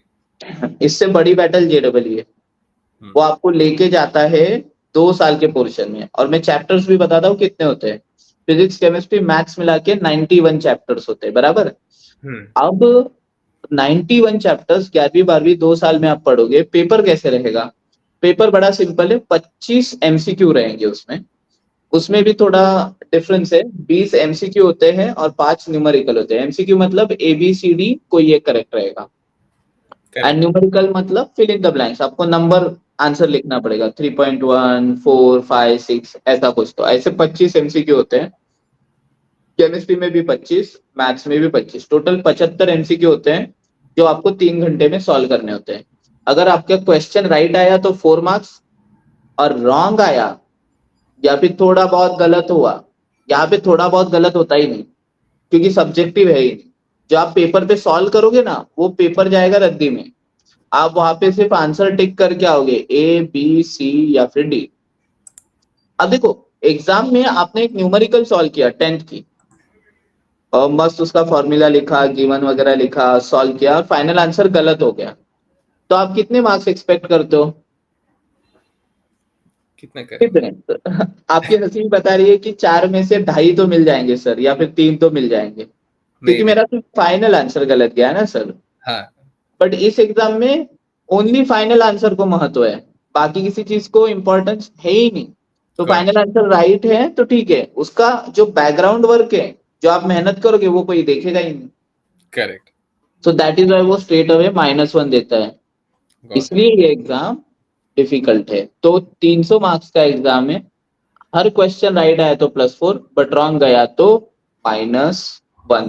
That is the paper pattern of JEE mains. Got it. तो सर यहाँ पर तो इन केस समझिए मैं पेपर के लिए चला गया और मैंने रैंडमली अगर कोई भी आंसर्स मार्क कर दिए तो मेरा स्कोर माइनस में भी जा सकता है, सही है? यस, इसका भी मैं एक स्कोर बता देता हूँ आपको। लेटर से कोई भी आंसर राइट आने का आपका प्रोबेबिलिटी क्या होता है वो बताता हूँ मैं। जी। 4 ऑप्शन से 1:4. 1:4, करेक्ट। मतलब क्या, आपका 25% चांस है। करेक्ट। लेटर से आप बिल्कुल भी पढ़ाई करके नहीं गए और आपने 75 के 75 क्वेश्चन अटेम्प्ट कर लिए। Got it. अब उसमें ज्यादा से ज्यादा आपके कितने राइट आएंगे? 25%। 25%. तो 75 का 25% निकाल लेते हैं। तो 75 क्वेश्चंस का 25% मतलब कितना? 7.5, 7.5 और 3.75। तो 7.5 को 8 कर देते हैं, 7.5 को 8 या फिर 15 कर देते हैं, 18 क्वेश्चन राइट आएंगे। जी। 18 से 19। अब मैं आपको बताता हूँ कितने मार्क्स मिलेंगे। 75 में से आपके 19 क्वेश्चन राइट आए। यस। चलो मैं लक फैक्टर दे देता हूँ, और एक क्वेश्चन राइट आ गया। 20. 20 राइट आए और 55 रॉन्ग है। हाँ। तो 20 राइट के 20 इंटू 4 80 मार्क्स आपको मिल जाएंगे। करेक्ट। पर जो 55 रॉन्ग गए उसका -55 हो जाएगा। करेक्ट। अब यहाँ पे मैं एक छोटा चीज है वो भी बताना चाहूंगा, न्यूमेरिकल को नेगेटिव मार्किंग नहीं रहता। तो गॉट। ऐसे न्यूमेरिकल 5 5 5 15 रहते हैं, बट उतना डिटेल में अभी 10वीं के बच्चों को जाने की जरूरत नहीं है। तो मैं एक अप्रोक्सीमेट आइडिया दे रहा हूँ। तो 20 इंटू 4 80 और -55 हो जाएगा 55 क्वेश्चंस का। 80 -55 कितना हो गया? 25. मतलब आपका 300 में 25 स्कोर आएगा। Got it. And that is also if you are very lucky. मतलब वो 25 से नीचे ही जाएगा। सो ये MCQ एग्जाम है, इसका अर्थ ऐसा नहीं कि ये तुक्के वाली एग्जाम है। हम्म। तो वहां पे बच्चों को बहुत केयरफुल रहना पड़ता है, बिकॉज नेगेटिव मार्किंग उन्होंने पहले कभी एक्सपीरियंस नहीं की होती। तो दैट बिकम्स अ की factor in deciding who can clear the JEE mains exam and go for JEE advance. Got it sir. और एक चीज मैं आपसे पूछूं कि ये जो टाइम लिमिट होता है हर क्वेश्चन को अटेम्प्ट करने का, लाइक अब जब आप कहते हो 75 क्वेश्चंस है हमें जो अटेम्प्ट करने होते हैं जेई में, तो कैसे टाइम को मैनेज किया जाता है एग्जाम के लिए और कितने ड्यूरेशन में ये एग्जाम देना होता है? सी पहली चीज, पहले ये एग्जाम ऑफलाइन होता था, अभी पूरी तरह ऑनलाइन हो गया है। So that is one thing which is note वर्दी। आपके सामने 75 क्वेश्चन है, 3 आवर्स से 3 आवर्स मतलब 180 मिनट्स। जी। अब 75 क्वेश्चन और 180 मिनट्स, इसका मतलब आपको हर क्वेश्चन के लिए 3 मिनट नहीं मिलने वाले। जी। 2 मिनट भी हर क्वेश्चन के लिए दिए तो 150 मिनट्स होते हैं। हाँ। अब 3 मिनट दिए तो 210 क्रॉस कर जाता है, 225, मतलब आपको हार्डली 2.5 मिनट मिलेगा हर एक क्वेश्चन के लिए। Got it. तो अप्रोक्सीमेट आइडिया इज हर क्वेश्चन आपका 2 से 2.5 मिनट के अंदर हो जाना चाहिए। ठीक है। बट यहाँ पे आप ऐसे भी बोल सकते हैं कि सर कुछ क्वेश्चन ऐसे रहेंगे ना जो देखते ही आंसर आ जाएगा। हाँ। हाँ, so there are some questions like that, but उनका नंबर ज्यादा नहीं है। तो हम्म। 75 में वो क्वेश्चन कितने रहेंगे? ज्यादा से ज्यादा 5 6, उससे ओके। ज्यादा नहीं। मतलब हर क्वेश्चन को आपको टाइम तो देना ही है। Obviously there will be some question जो आपके 1 आध मिनट के अंदर भी हो जाएंगे, तो वो टाइम बैलेंस हो जाता है। But here is an important factor which is again to be noted कि फिजिक्स, केमिस्ट्री, मैथ्स तीनों सब्जेक्ट का डिफिकल्टी अलग होता है। ओके। मैथ्स जो होता है वो बच्चे 2 साल पढ़ के उनको आता सब है, बट मैथ्स का पेपर लेंदी होता है। मैथ्स का पेपर बच्चे 1 घंटे में नहीं सॉल्व कर पाते। ऑब्वियसली ऐसा स्पेसिफिक टाइम नहीं है कि इस 1 घंटे में मैथ्स करना है, वो तो पूरे 3 घंटे में आप कैसे भी टाइम डिस्ट्रीब्यूट कर सकते हो। But you will try to balance the score in PCM overall ना, ताकि फाइनल स्कोर अच्छा आए। जी। मैथ्स में 100 में 100 निकाल लिए और फिजिक्स केमिस्ट्री में 10 10 निकाले तो 120 ही होगा, उसका कुछ फायदा ही नहीं। तो इसका मतलब बैलेंस करना है। तो बैलेंस करते वक्त बच्चों को ये देखना होता है कि मैथ्स का एग्जाम लेंदी ही होता है हर साल का। तो मैथ्स की एग्जाम के लिए आपको 1 घंटे से ज्यादा टाइम देना होता है। केमिस्ट्री का एग्जाम काइंड ऑफ फैक्चुअल होता है, रिमेम्बर करना पड़ता है डेटा, तो उसमें ज्यादा सॉल्विंग नहीं होता, तो उसको थोड़ा टाइम कम लगता है, 1 घंटे से कम। और फिजिक्स का मॉडरेट है, क्योंकि फिजिक्स में मेंस में उतना डिफिकल्टी लेवल नहीं रहता, बट सॉल्विंग तो रहता है। तो फिजिक्स को कभी कभार 1 आध घंटे के आसपास टाइम लग जाता है, केमिस्ट्री को 1 घंटे से कम लग जाता है, और मैथ्स को 1 घंटे से ज्यादा। अब ये मैंने एवरेज आइडिया बनाया, ये हर बच्चे के लिए लागू होगा क्या? नहीं, there might be some exceptional kids जिनका केमिस्ट्री वीक है, उनको केमिस्ट्री में 1 घंटे से ज्यादा लग जाएगा। कुछ बच्चों का मैथ्स बहुत ज्यादा अच्छा है, वो 1 घंटे से कम टाइम में कर लेंगे। बट जो एवरेज आइडिया है कि maths will be lengthy, chemistry will be factual, remembering पे, मेमोरी पावर पे हेंस कम टाइम लेगा 1 घंटे से, physics will be moderate around 1 hour. तो इस हिसाब से आपको टाइम मैनेज करना होता है पेपर में। और आप रैंडम क्वेश्चन नहीं उठा सकते, आपको सेक्शन वाइज थोड़ा आइडिया लगाना पड़ता है कि इस सेक्शन में मुझे इतने मार्क्स मिलेंगे, फिजिक्स के या केमिस्ट्री के या मैथ्स के, बिकॉज हर एक में अलग अलग परसेंटाइल आता है। फिजिक्स का अलग से, केमिस्ट्री का अलग से, मैथ्स का अलग से। एंड वो इंपॉर्टेंट फैक्टर है आपका रैंक डिसाइड होने में। तो वो तो बात की बात है, but still that also plays an important role. जब कोर्स के बीच में टाई हो जाता है ना, तो वो फिर वो डिसाइड करने के लिए पीसीएम का वो परसेंटाइल वगैरह, वो एल्गोरिदम मैटर करता है, इसलिए बैलेंस स्कोर होना बहुत जरूरी है। या यही सर, आपने जो अभी पॉइंट एक रेस किया, इसी से मुझे आपसे पूछना है कि क्या कोई मिनिमम पासिंग मार्क्स है जेई के लिए, या फिर पर सब्जेक्ट आपको मिनिमम इतना स्कोर लाना जरूरी है so that you qualify for percentile? तो ये कैसे चलता है सर? ओके, सो अभी जेडब्ल्यू मेंस का मैं बताना चाहूंगा। सो जेडब्ल्यू मेंस का सिंपल लॉजिक क्या है मैं बताता हूँ। टोटल बच्चे जितने भी हो, वो तो मार्क्स देते नहीं है, हम्म। वो क्या देते हैं? परसेंटाइल। तो जी। अगर 15 लाख बच्चे अपीयर कर रहे हैं, तो वो एक परसेंटाइल देंगे कि 93 परसेंटाइल के ऊपर अगर आपको मार्क्स है, तो आप क्वालिफाई कर गए, तो आप एडवांस का एग्जाम दे सकते हो। इस 93 परसेंटाइल मतलब 93 परसेंटेज नहीं। एकदम सिंपल एग्जांपल देता हूँ, 93 परसेंटाइल क्या होता है। और लेटर से आपके क्लास में 100 बच्चे हैं, और आपको एक एग्जाम में 100 में से 70 मार्क्स मिला, तो आपका परसेंटेज कितना हो गया? 70। 70। बट अभी यहाँ पे एक कैच है। लेटर से आपकी क्लास में सिर्फ 7 बच्चों को 70 या 70 से ऊपर मार्क्स है, तो आपके पीछे कितने बच्चे होंगे? 93। बिकॉज आप 70 पे हो, आपके आगे 6 बच्चे हैं, ठीक है? तो आप 7वें बच्चे हो गए, और आपके पीछे कितने बच्चे हैं जिनको 70 से कम है? 93। तो आपका परसेंटेज 70 था, बट आपका परसेंटाइल आ जाएगा 93। मतलब क्या? आपके पीछे 93% बच्चे हैं क्लास के। So percentage 70, percentile 93। सो परसेंटाइल और परसेंटेज एज सच कंपेयर नहीं किए जा सकते। तो इसका मतलब 300 में कितने मार्क्स मुझे लगेंगे कि मैं क्लियर हो जाऊं, वो बताना एग्जैक्ट पॉसिबल नहीं होता, बट एक अप्रोक्सीमेट आइडिया आपको दिया जा सकता है कि आप 93 परसेंटाइल या 94 परसेंटाइल क्रॉस करते हो, तो आप एडवांस के लिए एलिजिबल हो जाते हो। तो मतलब 300 में कितना मार्क्स? That's it. 300 में कितना मार्क्स रहेगा? Let's calculate simply. 300 में आप अगर थोड़ा लॉजिक लगाए, तो मोर देन 90% बच्चे जो होते हैं ना, वो मेरा फ्रेंड फॉर्म भर रहा है, मेरे चाचा ने बताया, मेरी मम्मी ने बताया, मेरे पापा इंजीनियर है, या फिर सारे दोस्तों का ग्रुप ने ये किया, या फिर ट्रेंड चल रहा है इसलिए फॉर्म भरते हैं। तो वो डेडिकेटेड बच्चे नहीं होते जो जेडब्ल्यू मेंस के एडवांस के लिए प्रिपेयर कर रहे हैं। तो मोर देन 90% बच्चे 100 के नीचे ही होते हैं, या फिर 90 के नीचे ही होते हैं। तो आपका सेफ स्कोर क्या रहेगा जेडब्ल्यू मेंस क्लियर करने के लिए? 300 में 100 के ऊपर, दैट्स इट। तो आप बोलेंगे सर सब्जेक्ट वाइज कुछ कट ऑफ की जरूरत है क्या? तो नहीं, जेडब्ल्यू मेंस के लिए वैसा रिक्वायरमेंट नहीं है। आपका ओवरऑल 300 में 100 के ऊपर आ गया, तो आप कंफर्म एडवांस दे सकते हो, ठीक है? एक्चुअली 100 मैंने बहुत ज्यादा बोल दिया, क्योंकि मुझे एकदम सेफ स्कोर बोलना था। जैसे लास्ट टू लास्ट ईयर के 2 साल का भी रिकॉर्ड देखा जाए तो वो स्कोर था 93 94 कुछ 300 में। जी। तो सेट स्कोर क्या रहेगा 300 में 100 के ऊपर, तो आप एडवांस के लिए एलिजिबल हो जाते हो। सब्जेक्ट वाइज कुछ स्पेसिफिक कट ऑफ रहता है क्या? नहीं, ये कट ऑफ एडवांस में रहता है।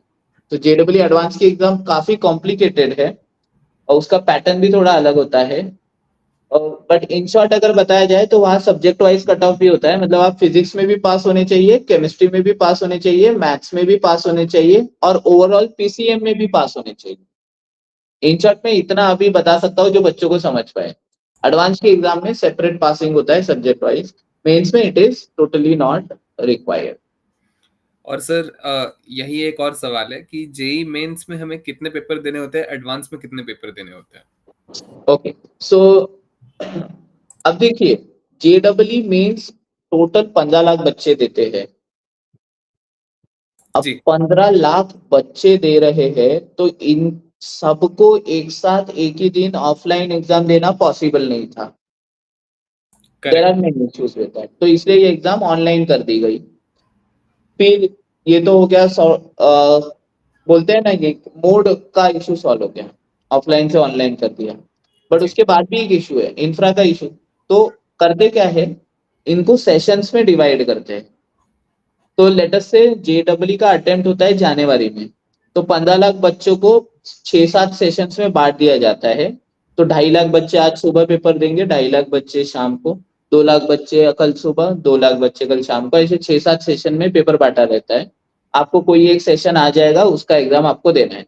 अब यहाँ पे इमीडिएट सवाल जो आपके मन में आया रहेगा, सर हर एक का पेपर तो अलग रहेगा ना सेशन वाइज।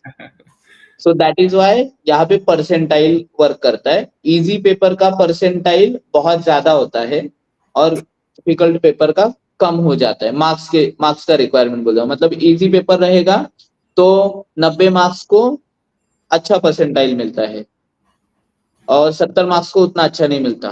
बट हम्म। अगर डिफिकल्ट पेपर रहेगा तो 70 मार्क्स को भी बहुत अच्छा परसेंटाइल मिल जाता है, इन वेरी सिंपल लैंग्वेज में। तो आपको देना एक पेपर है जनवरी में।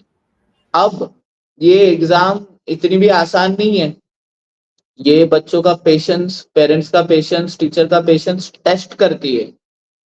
सो इसलिए गवर्नमेंट ने ये एग्जाम में केबीसी की तरह डबल डिप दिया है। तो ये एग्जाम आप 2 बार एक ही साल में दे सकते हो, मतलब जनवरी में एक बार और अप्रैल में एक बार। तो जेडब्ल्यू मेंस का एग्जाम आप 2 बार दे सकते हो एक ही साल में, एक जनवरी में और एक अप्रैल में। आप बोलोगे फिर कौन सा स्कोर कंसिडर होगा जो बेटर रहेगा?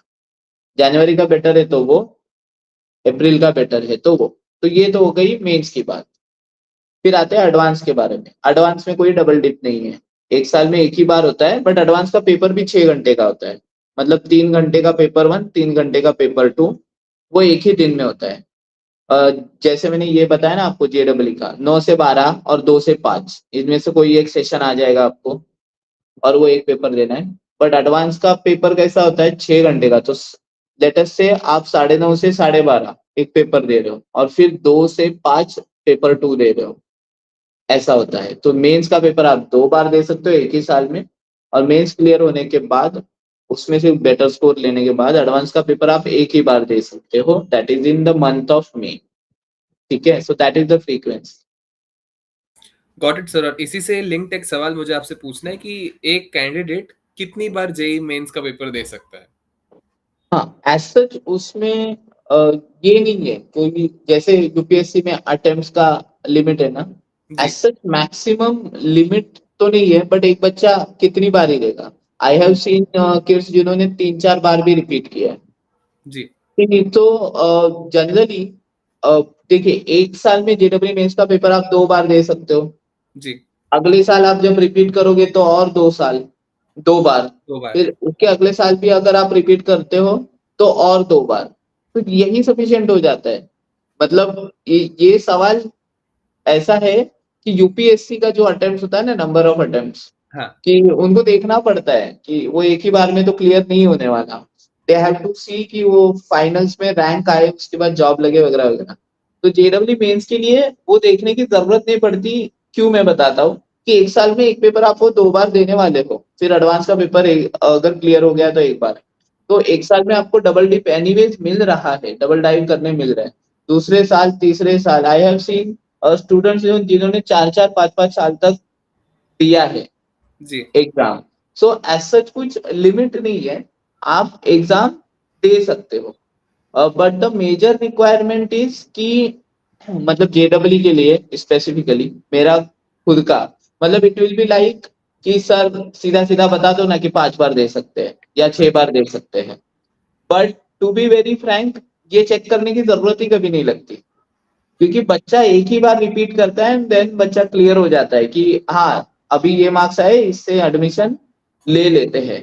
एंड आई डोंट थिंक कि उसके लिए उतना नंबर ऑफ ईयर्स डालने की, मतलब अगर किसी का हो ही नहीं रहा तो जरूरत है।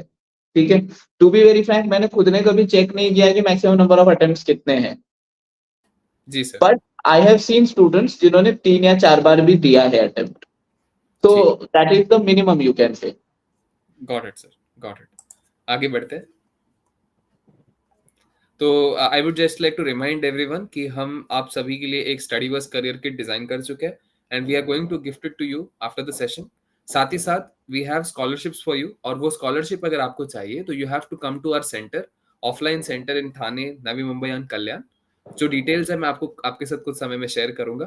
तो आपको मंडे यानी आज से लेकर संडे से लेकर थर्सडे तक, ये जो 4 दिन है आगे के, इनमें कभी भी हमारे सेंटर को विजिट करना है और ये ऑफलाइन एमसीक्यू टेस्ट अटेम्प्ट करनी है। इसके बाद आपको एक्सपर्ट गाइडेंस भी मिलेगा, करियर मैपिंग मिलेगी, तो काफी सारी चीजें आपके लिए रेडी है। आपको बस करना है क्या, आपको सिंपली ये एमसीक्यू टेस्ट के लिए आपके लिए जो भी फिजिबल लोकेशन है उसे सिलेक्ट करना है, वहां ऑफलाइन सेंटर में आना है और अपने लिए एक टेस्ट अटेम्प्ट करनी है, स्कॉलरशिप को अवेल करना है। एंड साथ ही साथ स्टे ट्यून्ड, अंत में हमारे साथ अमोल सर है तो वो हमें हेल्प करेंगे और ज्यादा सवालों को डिकोड करने में। आपके अगर कोई सवाल है, if you have any questions और queries, please put it in the chat section, I will ask it live to Amol sir right away. Thank you so much and आगे बढ़ते हैं। Yes sir. सो अभी मैंने ऑफिशियल वेबसाइट पे check किया, जो मैंने बोला था ना 6 बार, हाँ that sir. Is correct. Okay, maximum 6 times you can give the attempt. Got it. Okay, so ये प्रॉमिस लैंड में मैंने क्या बताया वो बताता हूँ कि यहाँ पे ना मार्क्स का स्लैब है। देखो अगर मैं परसेंटाइल अगर समझाने जाऊँ अभी तो वो तो समझने नहीं वाला। हालांकि मैंने एक सिंपल लैंग्वेज में आपको बताया कि 70% कैसे 93 परसेंटाइल हो सकते हैं, बट हमारा माइंड परसेंटाइल नहीं समझता, हमारा माइंड मार्क्स समझता है। तो मैं मार्क्स के हिसाब से है ना स्लैब बना रहा हूँ। लेटर से आप 300 मार्क्स का जेडब्ल्यू मेंस का पेपर देते हो और आपको 0 से 50 के बीच में कुछ मार्क्स आते हैं, ठीक है, तो आपको किसी भी इंजीनियरिंग कॉलेज में एडमिशन नहीं मिलने वाला, या फिर मिलेगा तो भी वो वर्थलेस रहेगा, मतलब उसको रिकॉग्निशन ही नहीं, बिकॉज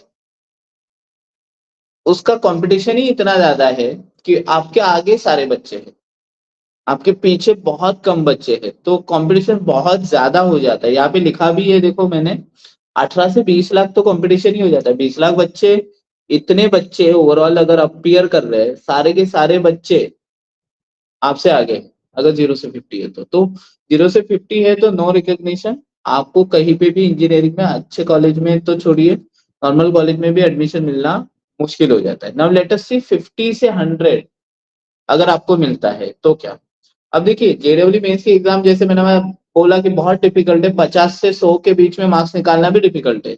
तो जो 100 के आसपास बच्चे रहते हैं उनको आराम से एडमिशन मिल जाता है, या फिर ये जेडब्ल्यू मेंस के प्रिपरेशन की वजह से सीटी में अच्छा स्कोर कर लेते हो तो इनको लोअर स्टेट लेवल कॉलेजेस मिल जाते हैं। मतलब क्या, जो मैंने बोला ना कि जो ब्रांडेड कॉलेज नहीं होते, जिनका ब्रांड वैल्यू बना नहीं होता, ऐसे कॉलेजेस में एडमिशन मिल जाता है। तो ओनली फैक्ट इज कि वहां पे प्लेसमेंट उतना अच्छे से नहीं होता। नाउ लेट अस से आप 100 से लेके 150 में स्कोर करते हो, इसका मतलब आपका जेडब्ल्यू मेंस का स्कोर अच्छा है, आपने 90 परसेंटाइल क्रॉस कर लिया है, आपके पीछे 90% लोग हैं, तो आपको बहुत अच्छे स्टेट लेवल कॉलेजेस में एडमिशन मिल जाता है। अब आप बोलेगे सर स्टेट लेवल कॉलेज में कैसे एडमिशन मिल जाता है, ये तो जेडब्ल्यू मेंस का एग्जाम है। तो स्टेट लेवल कॉलेजेस में सीईटी के थ्रू एडमिशन होता है, बट उसमें कोटा रहता है जेडब्ल्यू मेंस का। तो उस कोटे के थ्रू आपको अच्छे स्टेट लेवल कॉलेज में एडमिशन मिल सकता है अगर आपका स्कोर 100 से 150 के बीच में है तो। अब आप बोलोगे इसमें कंपटीशन कितना है, तो 2.5 लाख। यहाँ पे लिखा भी है, देखो मैंने 2,20,000, क्योंकि ये जो 100 से 150 के बीच में बच्चे होते हैं ना, ये जेडब्ल्यू मेंस क्लियर कर जाते हैं। जो मैं बार बार बोला था ना, 100 के आगे मार्क्स, 100 के आगे मार्क्स, तो ये जेडब्ल्यू मेंस क्लियर कर गए, वो एडवांस का एग्जाम देंगे और वो सीईटी के थ्रू या जेडब्ल्यू मेंस के through upper state level colleges में आराम से एडमिशन ले सकते हैं। Now let us come back to 150 to 200। अब 150 टू 200 में क्या होता है, it's a very good score. अगर आपको लोअर एनआईटीज में या ट्रिपल आईटीज में एडमिशन लेना है, बड़े आसानी से हो जाता है। 150 से 200 के बीच में स्कोर है तो आपके आगे सिर्फ 50,000 से 1 लाख के बीच में बच्चे रहते हैं, तो आपका लोअर एनआईटीज ट्रिपल आईटीज में आराम से एडमिशन हो जाता है। बट यस, 150 से 200 निकालने के लिए 2 साल अच्छी तरह गाइडेंस के साथ पढ़ाई करना जरूरी है। क्योंकि हमें लगता है ना कि अरे बोर्ड्स में 300 में 200 निकालना, 150 निकालना क्या ही मुश्किल है। बट वहां पे 4 मार्क का आंसर निकाल लिखने के बाद 2 मार्क्स मिलते हैं। यहाँ पे 4 मार्क्स का आंसर लिखने के बाद कभी 2 मार्क्स नहीं मिलेंगे आपको। एडवांस में मिलते हैं, हालांकि पार्शियल मार्किंग रहता है, बट वो सारे क्वेश्चन में नहीं रहता, 2-3 क्वेश्चन में रहता है। बट उसका मार्किंग स्कीम अलग है, उसमें नेगेटिव मार्किंग 2 हो जाता है, तो वो अभी डिस्कस ना करें तो ही बेटर है। तो मोटा मोटी अगर बोले तो जेडब्ल्यू मेंस में 4 मार्क का क्वेश्चन है, तो या तो आपको 4 मिलेगा या तो -1। आपका लॉस 1 मार्क का नहीं है, आपका Right. लॉस 5 मार्क जो मैटर करता है यहाँ पे। तो जी। इसलिए 150 टू 200 निकालना बहुत डिफिकल्ट है। बट यस, उससे आपको अच्छे एनआईटीज में एडमिशन मिल जाता है। नाउ लेट्स से आप 200 से 250 के बीच में लाते हो स्कोर, तो आपका बहुत अच्छे से अच्छे एनआईटीज में एडमिशन हो जाता है। अच्छे से अच्छे एनआईटीज मतलब कौन से, आपने नाम सुने होंगे, NIT Surathkal, NIT Trichy, NIT Warangal, ये सारे बहुत ज्यादा अच्छे एनआईटीज है। इतने ज्यादा अच्छे एनआईटीज है कि वो आईआईटी से स्ट्रेट कम्पीट करते हैं। तो ये मेंस के स्कोर के ऊपर विदाउट एडवांस का स्कोर आपका एनआईटीज में आराम से एडमिशन हो जाता है। और इस स्कोर के रेंज में आपका जो कंपटीशन रहता है वो आपके आगे 30,000 ही बच्चे रहते हैं जो एक्चुअल में एडवांस के एग्जाम देने वाले होते हैं। और जो बच्चे, जो लास्ट वाला स्लैब है 250 से 300, ये बच्चे डेफिनेटली कहा जाएंगे, आईआईटी। आईआईटी में जाएंगे। अभी आप बोलोगे सर 200 टू 250 और 150 टू 200 ये बच्चे आईआईटी में नहीं जाते क्या? डिपेंड करता है। जो 150 से 250 वाले बच्चे हैं ना, वो एडवांस के एग्जाम देंगे, फिर वो एडवांस के एग्जाम क्लियर करने के ऊपर है कि उनको कौन सा आईआईटी मिलेगा 23 में से। बट 250 टू 300 वाले जो बच्चे होते हैं उनका एडवांस डेफिनेटली क्लियर होता है बहुत अच्छे एआईआर के साथ। इसलिए मैंने लिखा है कि उनको अपर आईआईटीज मिल जाते हैं, बट उनको एडवांस की एग्जाम देनी पड़ती है। But this is an approximate idea कि वेयर डज अ 250 टू 300 वाला बच्चा इन द मेंस एग्जाम लाए। तो यहाँ पे हमने देखा कि कितना मार्क्स निकालना मिनिमम नेसेसरी है। सो कितना मार्क्स एक सेफ स्कोर है 150, और कितना मार्क्स बहुत ज्यादा अच्छा है 200 के ऊपर। तो ये पेरेंट्स को भी समझाना जरूरी हो जाता है, क्योंकि पेरेंट्स के मन में क्या रहता है, 300 ना, 290 मार्क्स चाहिए। बट 290 पूरे 15 लाख बच्चों में 10-12 बच्चों को ही मिलते हैं। ये भी समझने वाली बात है कि ये एग्जाम मार्क्स स्कोर करने वाली नहीं है, ये एग्जाम कंपटीशन को किल करने वाली है। Simple logic. तो इस एग्जाम में आप 270 290 ये दिमाग में रख के नहीं चल सकते। Good score, bad score, decent score, very good score, ऐसे समझ रहे हैं। सो 100 के ऊपर निकाला, ठीक है, आप पार हो गए। 150 से 250 के बीच में है, that is a very good score. 250 से 300 is an extra ordinary score. ठीक है, so that is the promise land. तो यहाँ पे अगर आपको आईआईटी में जाना ही है और टॉप आईआईटी में जाना है, आईआईटी बॉम्बे हो गया, IIT Delhi, IIT Madras, IIT Chennai, ऐसे टॉप आईआईटी में जाना है, तो आपको जेडब्ल्यू मेंस में 250 के आसपास मार्क्स निकालना नेसेसरी है। उसके बाद आप एडवांस देगा और उसके हिसाब से एडमिशन होगा। अगर आपको अच्छे से अच्छे एनआईटी में जाना है तो आपका स्कोर 180 से 220 के बीच में होना चाहिए, तो आप बहुत अच्छे एनआईटी में चले जाओगे। ओके अगर आपका स्कोर 100 से 180 के बीच में तो आपको ऑप्शंस एक्सप्लोर करने पड़ते हैं, या तो आप सीईटी देके अच्छे किसी कॉलेज में स्टेट लेवल चले जाओ, या फिर थोड़ा लोअर एनआईटीज में कॉम्प्रोमाइज करो, या फिर अपर एनआईटीज में स्ट्रीम में कॉम्प्रोमाइज करो। मतलब कंप्यूटर चाहिए था और इलेक्ट्रॉनिक्स ले लिया, ईएसटीसी ले लिया, ऐसा थोड़ा कॉम्प्रोमाइज फिर करना पड़ता है। तो वहां पे हमको डिसीजन लेना पड़ता है कि व्हाट मैटर्स मोर, कि कॉलेज मैटर कर रहा है कि कोर्स या स्ट्रीम मैटर कर रहा है। सो वो एक बड़ा डिसीजन होता है। Got it sir, got it. Thank you so much for clarifying this so well. जितना आपने बारीकी से इस टॉपिक को समझाया है, इससे डेफिनेटली व्यूवर्स को ये समझ आया होगा, स्टूडेंट्स को ये समझ आया होगा कि कैसे उन्हें अपना लाइफ का डिसीजन, कैसे अपनी करियर ट्रेजेक्टरी को और बेहतर बनाना है। एंड अब हम आगे बढ़ते हैं सर, ये जानने के लिए कि सक्सेस रेशियो कैसे काम करता है इंजीनियरिंग में। अभी प्रॉब्लम क्या हुआ रहेगा कि मैंने सक्सेस रेशियो बताने के बाद आधे हाँ बच्चे तो ऐसा बोलेंगे, या फिर पेरेंट्स, स्पेशली आजकल के पेरेंट्स बच्चों को लेके बहुत सेंसिटिव होते हैं जी। कि सर आप ऐसे एग्जाम देने बोल रहे हो मेरे बच्चे को जिसका सक्सेस रेशियो 4% है। 100 बच्चे भागेंगे, 4 बच्चे क्लियर करेंगे, अगर मेरा बच्चा बाकी 96 में आ गया तो वो तो डेटा था, वो समझना है रियल। तो ये जो 15 लाख बच्चे फॉर्म भरते हैं, मैंने सामने नंबर ऑफ सीट्स देखो 15 लाख लिख दी, वैसे तो 20 लाख है। सक्सेस रेशियो 100% हो गया ना, एडमिशन तो मिलने ही वाला है। जी। बट ऑब्वियसली क्वालिटी सीट में नहीं मिलेगा सबको। तो क्वालिटी सीट्स कितने हैं? 57,000। तो सक्सेस रेशियो आ गया 4%।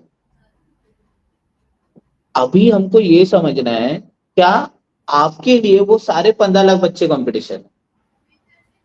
तो दी आंसर इज नो। अब नो क्यों, वो मैं बताता हूँ।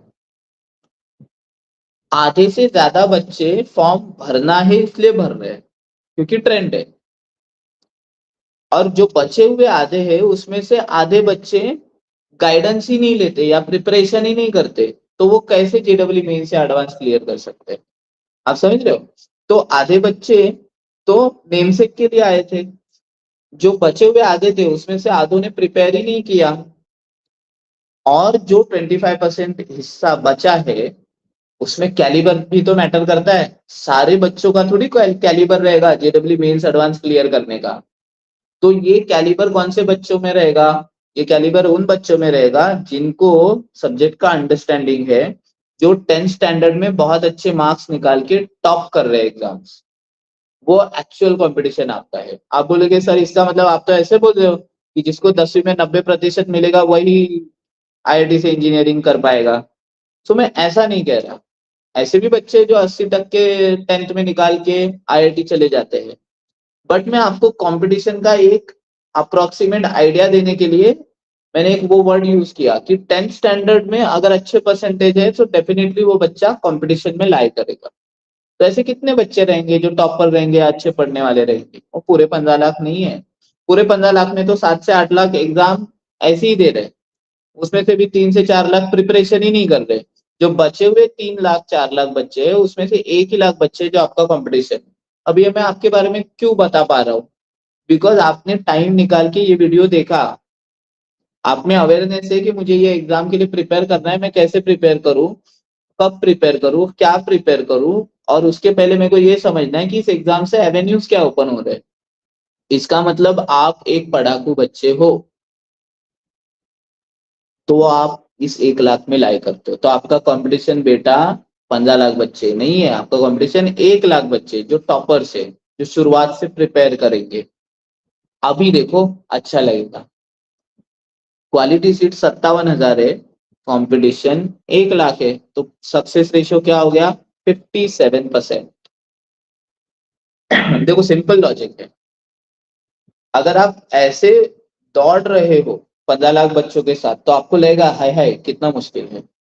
बट आपको पता है उसमें से 14 लाख बच्चे ऑटोमेटिकली पीछे जाने वाले हैं बिकॉज ऑफ वेरियस रीजंस। आपको ये 1 लाख बच्चों पे फोकस करना है जो आपका कंपटीशन है, और वो कंपटीशन किल करके वो 57,000 सीट्स में जाना है। तो आपका सक्सेस रेशियो 57% हो गया। सो अभी आपको कैसे लग रहा है सर? मतलब आपको अगर मैं बताता कि एक 4% सक्सेस रेशियो वाली एग्जाम है वो मैंने एक्सप्लेन कर दिया कि सर 50 to 60% सक्सेस रेशियो है, तो आप उस एग्जाम के बारे में क्या सोचोगे कि ये एग्जाम मुझे देनी है, या फिर ये एग्जाम के लिए मुझे कुछ एक्स्ट्रा प्रिपरेशन या कोचिंग की जरूरत है, क्योंकि अभी भी सक्सेस रेशियो 100% नहीं है ना, 57% है। तो जो बचा हुआ 50% है वो कैसे मिलेगा? देखिए, ये 50% तो आपको यहीं पे मिल गया कि आप वन ऑफ द टॉपर्स हो 10th स्टैंडर्ड में, या फिर अभी से जेडब्ल्यू मेंस या एडवांस के लिए प्रिपेयर कर रहे हो। तो बचा हुआ 50% के लिए क्या क्या चीजें करनी पड़ती है, वो जानने के लिए मैं हमारे एक one of the topper student से एक छोटा सा वीडियो शूट करके लाया हूँ, जो मैं अभी आपको दिखा दूंगा, और 10th के फिर हम समझते हैं। ठीक है? Yes sir. आसपास से मेरा main interest was cars and anything which has wheels and goes around. तो मुझे मेनली मोटरस्पोर्ट इंजीनियरिंग करनी थी from Oxford. So if we go for main premier colleges outside India, but अगर सब कैलकुलेट करा जाए तो 1.5 सीआर पर ईयर आराम से जाता है। बेसिकली स्टडी बस में जिन बच्चों के साथ तुम पढ़ रहे थे उनके कुछ पहले से गोल्स सेट थे। हाँ, अभी मैं पीयर्स में आपको दो प्राइम एग्जांपल्स देता हूँ, एक विनय लून पांडे और एक सर्च। Both of them are in IITs, both of them are pursuing what they always wanted. तो उनको देख के लगा कि मैं भी इंडिया से बन तो सकता ही हूँ। जेईई मेंस के marks will help you regardless of where you are. Amit sir ने हमें बोर्ड से ज्यादा एक्सप्लेन किया कि वेक्टर्स में क्या है। उन्होंने क्लास में फैन 3 कॉर्नर्स पॉइंट करके बताया था पैरेलल पाइप कैसे चलता है। हम लोग सम्स भी वैसे सॉल्व करते थे in fact instead of writing. The main reason why I scored good in first attempt was because I had overly aggressive time schedules and overly aggressive exam giving patterns. तो मेरा जैसे 29th को paper खत्म हो, उसके बाद boards, मैंने boards को बहुत लाइट में लिया था एंड उस चक्कर में मेरा पूरा फ्लो लाइट हो गया। अगर मुझे आगे जाके इतना अच्छा करना है तो क्या मैं अभी इतना कर सकता? आई एग्री 10th में किसी की उतनी इच्छा नहीं होती होगी, बट एक बार कभी ट्राई करके देखो, मजा आया तो सेट हो, वरना फिर छोटा हो। This is our one of the toppers.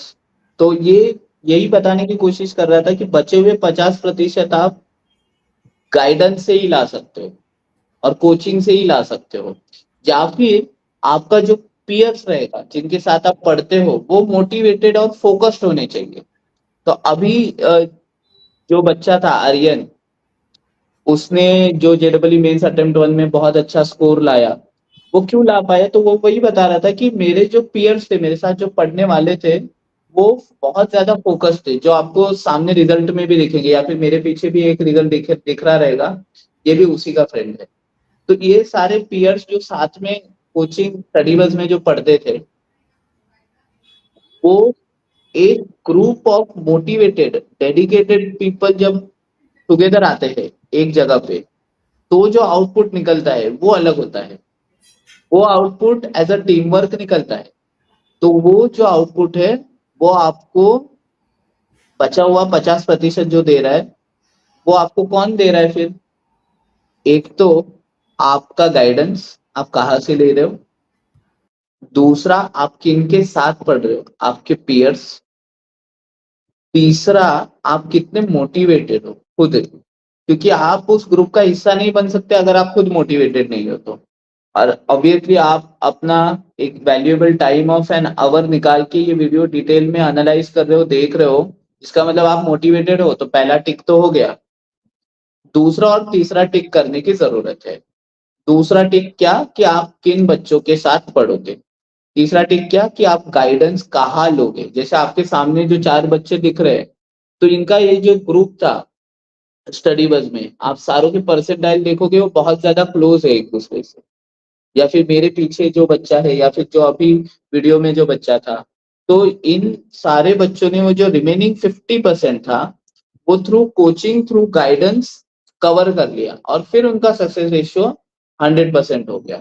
Now most of them had only one single goal, that is to go into IIT, and almost all of them cleared that goal.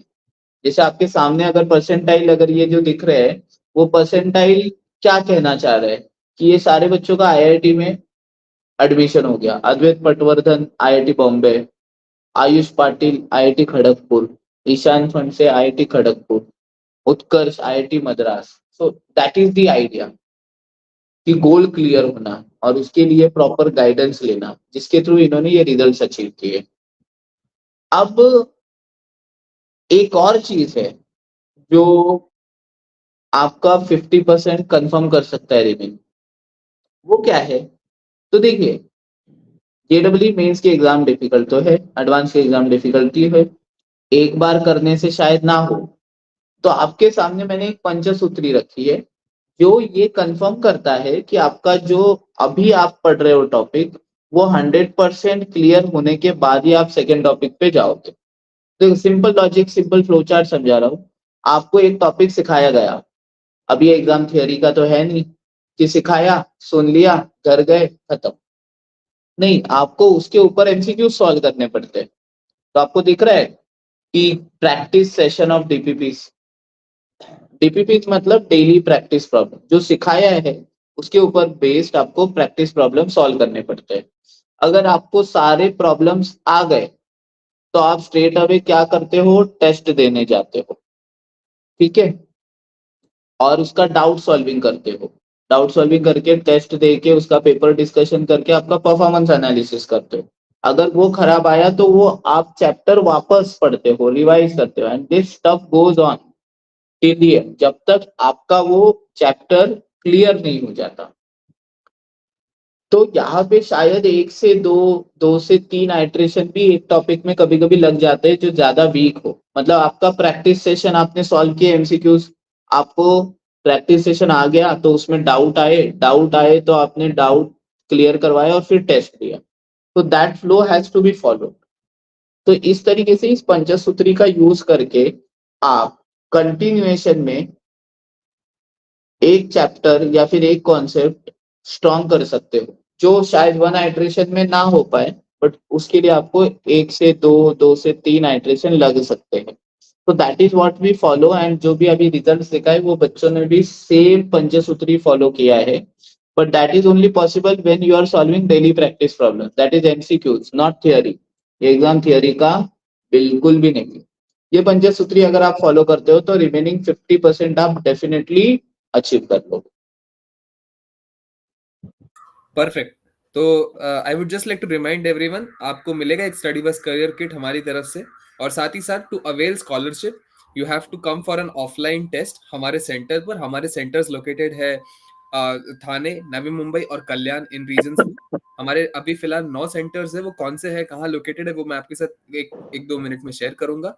And yes, in case आपको अगर कोई सवाल है, if you have any other doubts related to the examination, कैसे आप इसे और बेहतर तरीके से क्रैक कर सकते हैं, तो डेफिनेटली आप अमोल सर से अब यहाँ पूछ सकते हैं चैट सेक्शन में। सो आगे बढ़ते हैं। यस,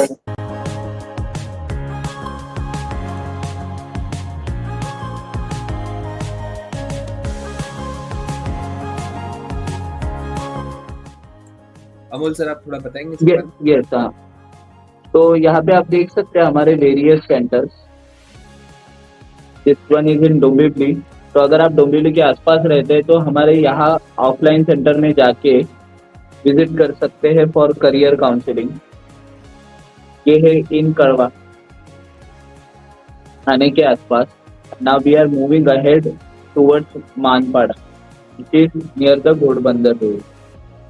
और ये जहाँ पे हम अभी फिलहाल बैठे हैं, थाना सेंटर, वहाँ पे आप ऑफलाइन आ सकते हैं करियर काउंसलिंग के लिए या फिर टेस्टिंग के लिए। तो ये हो गया थाना कड़वा वो रीजन। और ये अभी नवी मुंबई रीजन में आपने देखा वाशी और नेहरू, ये मेजर सेंटर है Navi Mumbai side. And this one more centre which is in Kharghar. ऐसे 3 नवी मुंबई में सेंटर है। तो इसके आसपास आप कहीं पे भी रहेंगे तो आप ऑफलाइन सेंटर विजिट कर सकते हैं। एक तो करियर काउंसलिंग के लिए या तो डाउट सॉल्विंग के लिए, अगर आपको 10th स्टैंडर्ड में अभी कुछ डाउट्स है तो, या फिर हमारा एक टेस्ट भी होता है जो आप एप्टीट्यूड टेस्ट जिसे कहते हैं, इससे हम ये रिकॉग्नाइज करते हैं कि आप जेडब्ल्यू मेंस कितना अच्छे से प्रिपेयर कर सकते हो या फिर प्रिपेयर करने के लिए और कौन सी चीजों की आपको जरूरत है। तो ये सारी चीजें आप स्टडी बस के इन वेरियस सेंटर्स में कर सकते हो। जो हमने अभी दिखाए। तो आपकी लोकेशन के हिसाब से आप एक सेंटर फिक्स कर लेना और वहां पे offline you can go any time. अभी हम थोड़ी देर में एक कॉन्टैक्ट नंबर भी फ्लैश कर देंगे जिसको कांटेक्ट करके आप अपना अपॉइंटमेंट बुक कर सकते हैं। You can come for that free offline MCQ aptitude test any time from today towards 30th October and आप अपना करियर पाथ डिसाइड करते हैं उस हिसाब से कर सकते हैं। परफेक्ट। सो जैसे सर ने बताया, हमारे काफी सारे सेंटर्स है स्टडी बस के, आप वहां पर एमसीक्यू टेस्ट के लिए आ सकते हैं। It is a free MCQ test, और इस टेस्ट से आपको भी डायरेक्शन मिलेगा कि कैसे आप अपने करियर में अभी तक कर चुके हैं, कैसे आपकी अभी तक की एजुकेशनल क्वालिफिकेशन रही है, और इससे आप आगे किस तरह आगे बढ़ सकते हैं। तो आपकी करियर मैपिंग करने में काउंसलर्स, एक्सपर्ट्स आपको मदद करेंगे। सो टेस्ट आज से, लाइक संडे से लेकर वेनसडे 30 अक्टूबर तक, आप कभी भी आकर हमारे किसी भी सेंटर में दे सकते हैं। ये एक एमसीक्यू बेस्ड टेस्ट होगी, और इसके बाद आपको एक्सपर्ट गाइडेंस मिलेगा, स्कॉलरशिप्स मिलेंगी। तो आप डेफिनेटली इसे चेक कीजिए। एंड Q&A स्टार्ट करते हैं। इन केस अगर किसी को कोई सवाल रह गया है जो कवर करना है, पूछना है, तो आप पूछ सकते हैं। मेरे मुताबिक सर हमने बहुत से सवाल ड्यूरिंग द सेशन ही ले लिए थे, तो अभी कोई ज्यादा सवाल तो नहीं। एक सवाल जो यस। मुझे आपसे पूछना था सर, लाइक कैंडिडेट्स के डिस्कशन से निकल आया था कि जेई में, समझिए अगर कोई नहीं कर पाया क्रैक जेई एग्जाम को, तो क्या वो टेक्निकल करियर बना सकता है? ये सवाल मुझे आपसे पूछना था। ओके, सो लेट अस से आपका जेडब्ल्यू मेंस का एग्जाम आपने ट्राई करने के बाद भी क्रैक नहीं हुआ, जी। तो क्या आप टेक्निकल करियर बना सकते हैं क्या? तो the answer is definitely yes. तो जेडब्ल्यू मेंस एग्जाम एक ऐसी एग्जाम है जिसके लिए आप अब बहुत हार्ड लेवल टॉपिक्स पढ़ते हो, फिजिक्स, केमिस्ट्री, मैथ्स। तो जेडब्ल्यू मेंस उसमें सबसे डिफिकल्ट एग्जाम है, बट ये पोर्शन जब आप पढ़ते हो तो उसके अलोंग विथ है ना और भी बहुत सारी एग्जाम्स है। तो पहली तो सीईटी हो गई जो बहुत ज्यादा इजी है, जेडब्ल्यू मेंस के बेसिस पे आप वो दोगे तो उसमें कुछ ना कुछ हो जाता है। उसके बाद बिटसेट का एक अलग से एग्जाम होता है, बिट्स पिलानी कॉलेजेस का, उनके कैंपसेस का। फिर एनएमआईएमएस का अलग से एग्जाम होता है।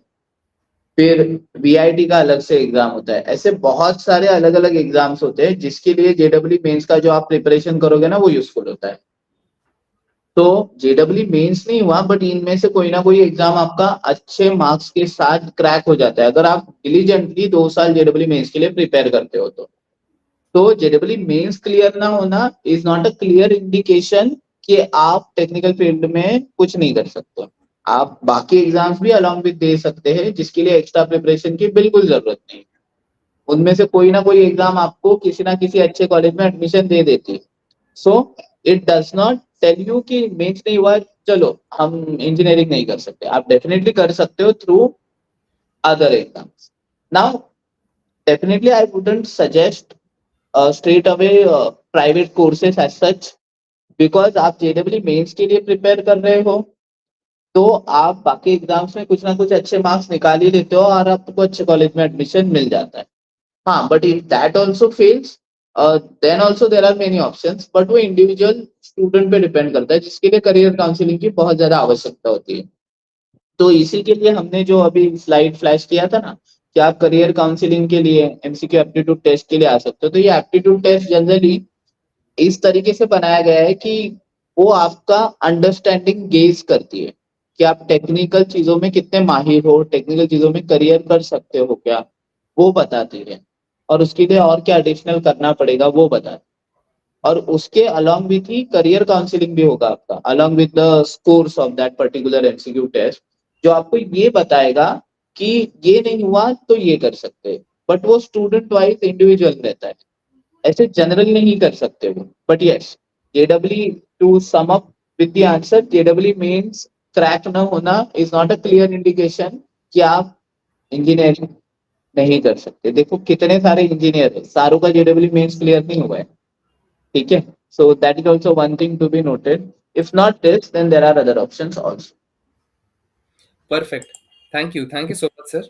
एंड सारे सवाल जवाब हमने ऑलरेडी कर लिए थे। तो I would like to thank all of you for being a lovely audience and asking the questions in between wherever needed. And बस मैं आपसे इतना ही कहना चाहूंगा कि if you want to get expert guidance, definitely visit study bus centers. StudyBuzz has 9 centers currently, and they are expanding more. So currently there are 9 centers, and these are distributed in the regions of Thane, Navi Mumbai, and Kalyan. So we will pass you all the details, and you will receive all the study kit and whatever messages we said via WhatsApp and call. So stay tuned. If in case you still feel you have any doubts or queries, feel free to get in touch with us on any of these numbers, like contact number or email ID, or you can also visit our website. Sir, you would like to say something at this point? Okay, तो फिलहाल तो जो 10वीं के बच्चे ये video देख रहे हैं या फिर रादर कुछ 11वीं के बच्चे, तो 10वीं के बच्चों के लिए मेरा सिंपल आइडिया ये रहेगा कि अभी 10th के टेक्निकल सब्जेक्ट पे फोकस कीजिए ज्यादा से ज्यादा, बिकॉज वही बाद में काम आने वाला है।